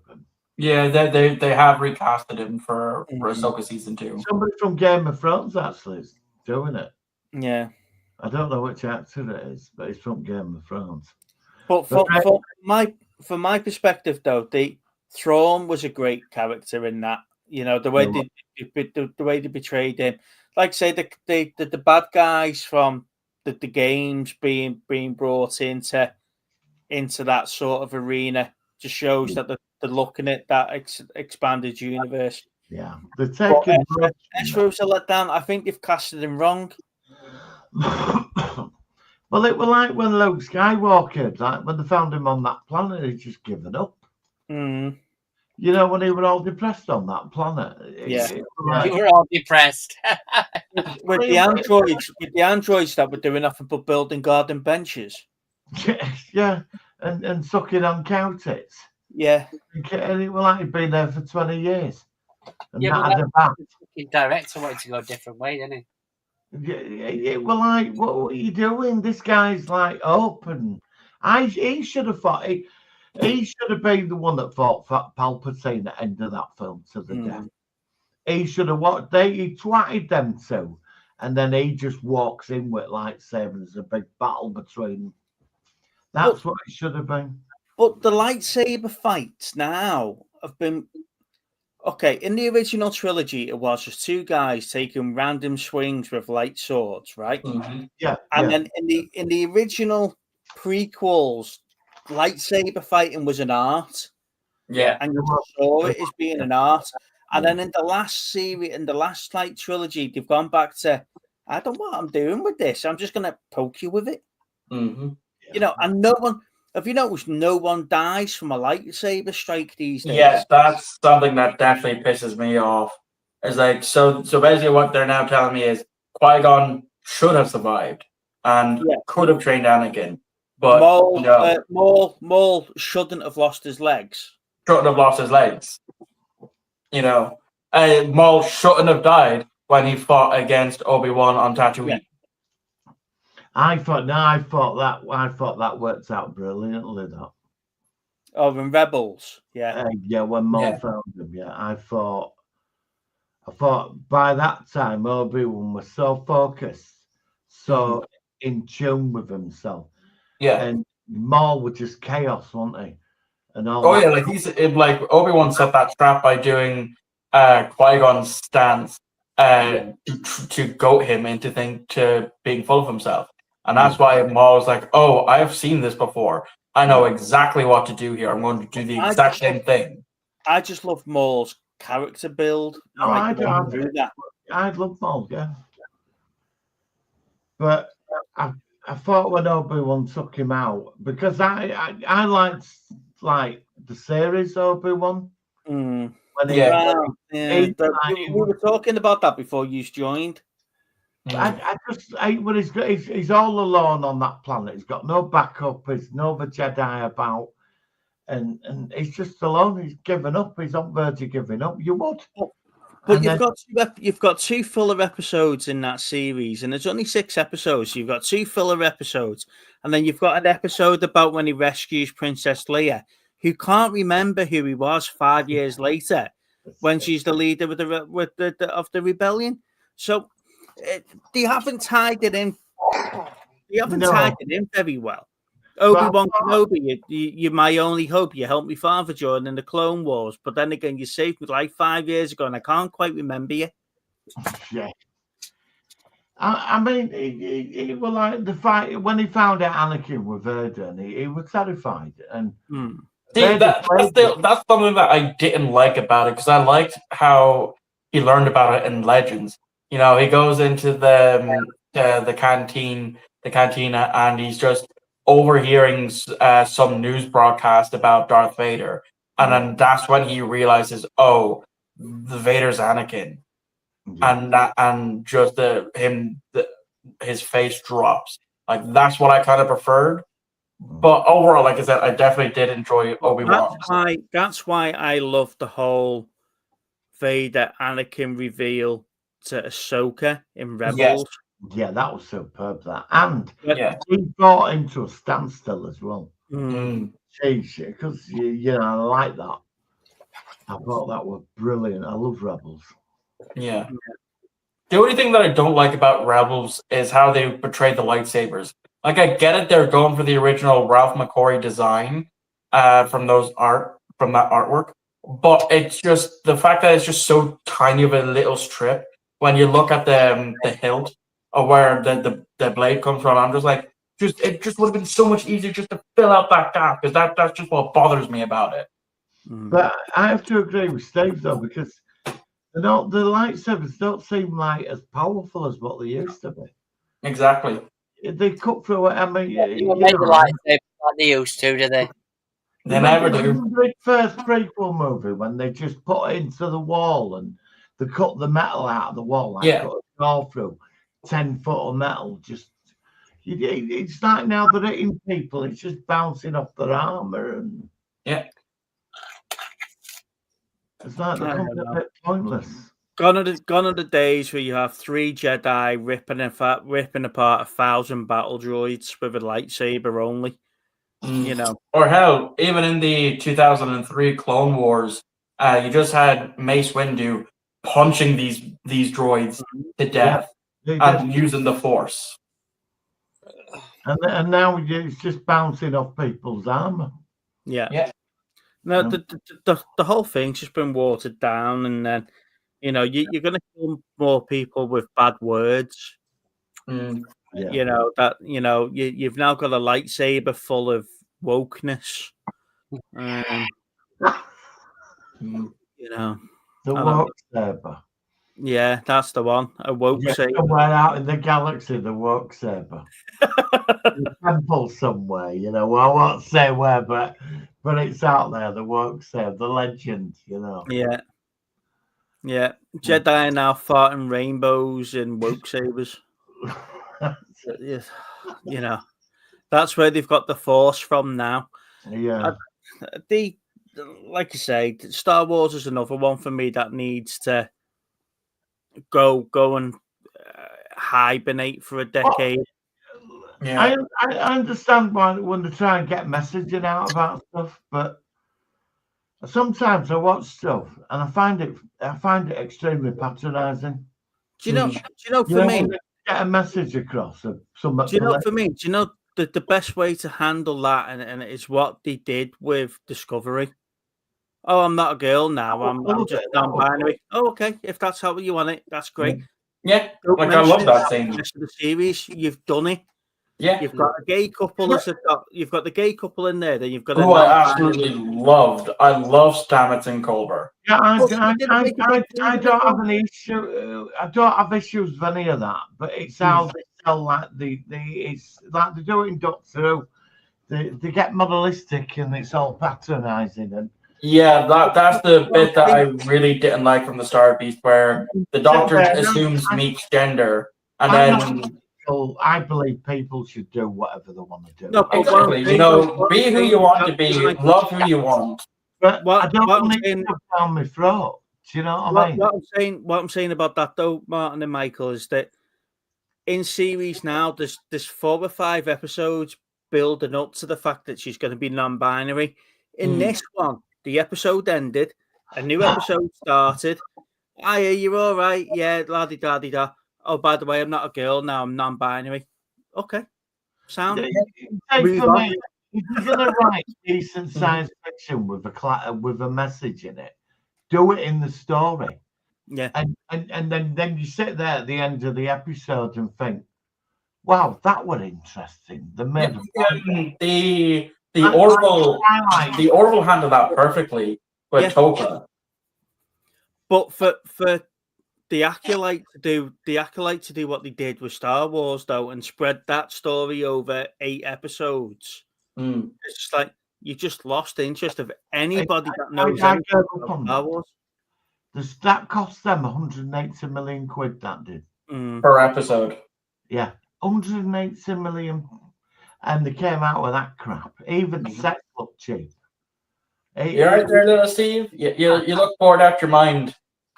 I'm tired, mate. To be honest, I'm not far off from you. All right. Well, I'll tell you what, boys. We'll call it a day. Same time in a fortnight, yeah? Yeah. I'm down. Yeah, I won't be till about 8:30 for me. No, that's fine. That's fine. Same time in a fortnight. Yeah, definitely. Stevie, come up with some conversation points, mate, because it's hard tracking the show without you. Nah, it's so easy to do it with Adam. Like, I could probably replace Little Steve and no one would miss him. What if we told you, Mike, about your opinions? Well, I'd miss you, Steve. Only you don't care about them. Everybody else does. At least I throw up one time. To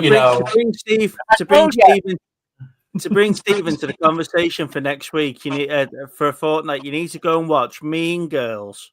And yeah, like I think Little Steve is just waiting for us to start talking about musicals.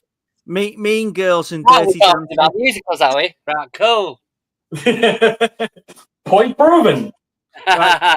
On that note, catch you later. Thank you, guys. Take care. Thanks for having me on, as always.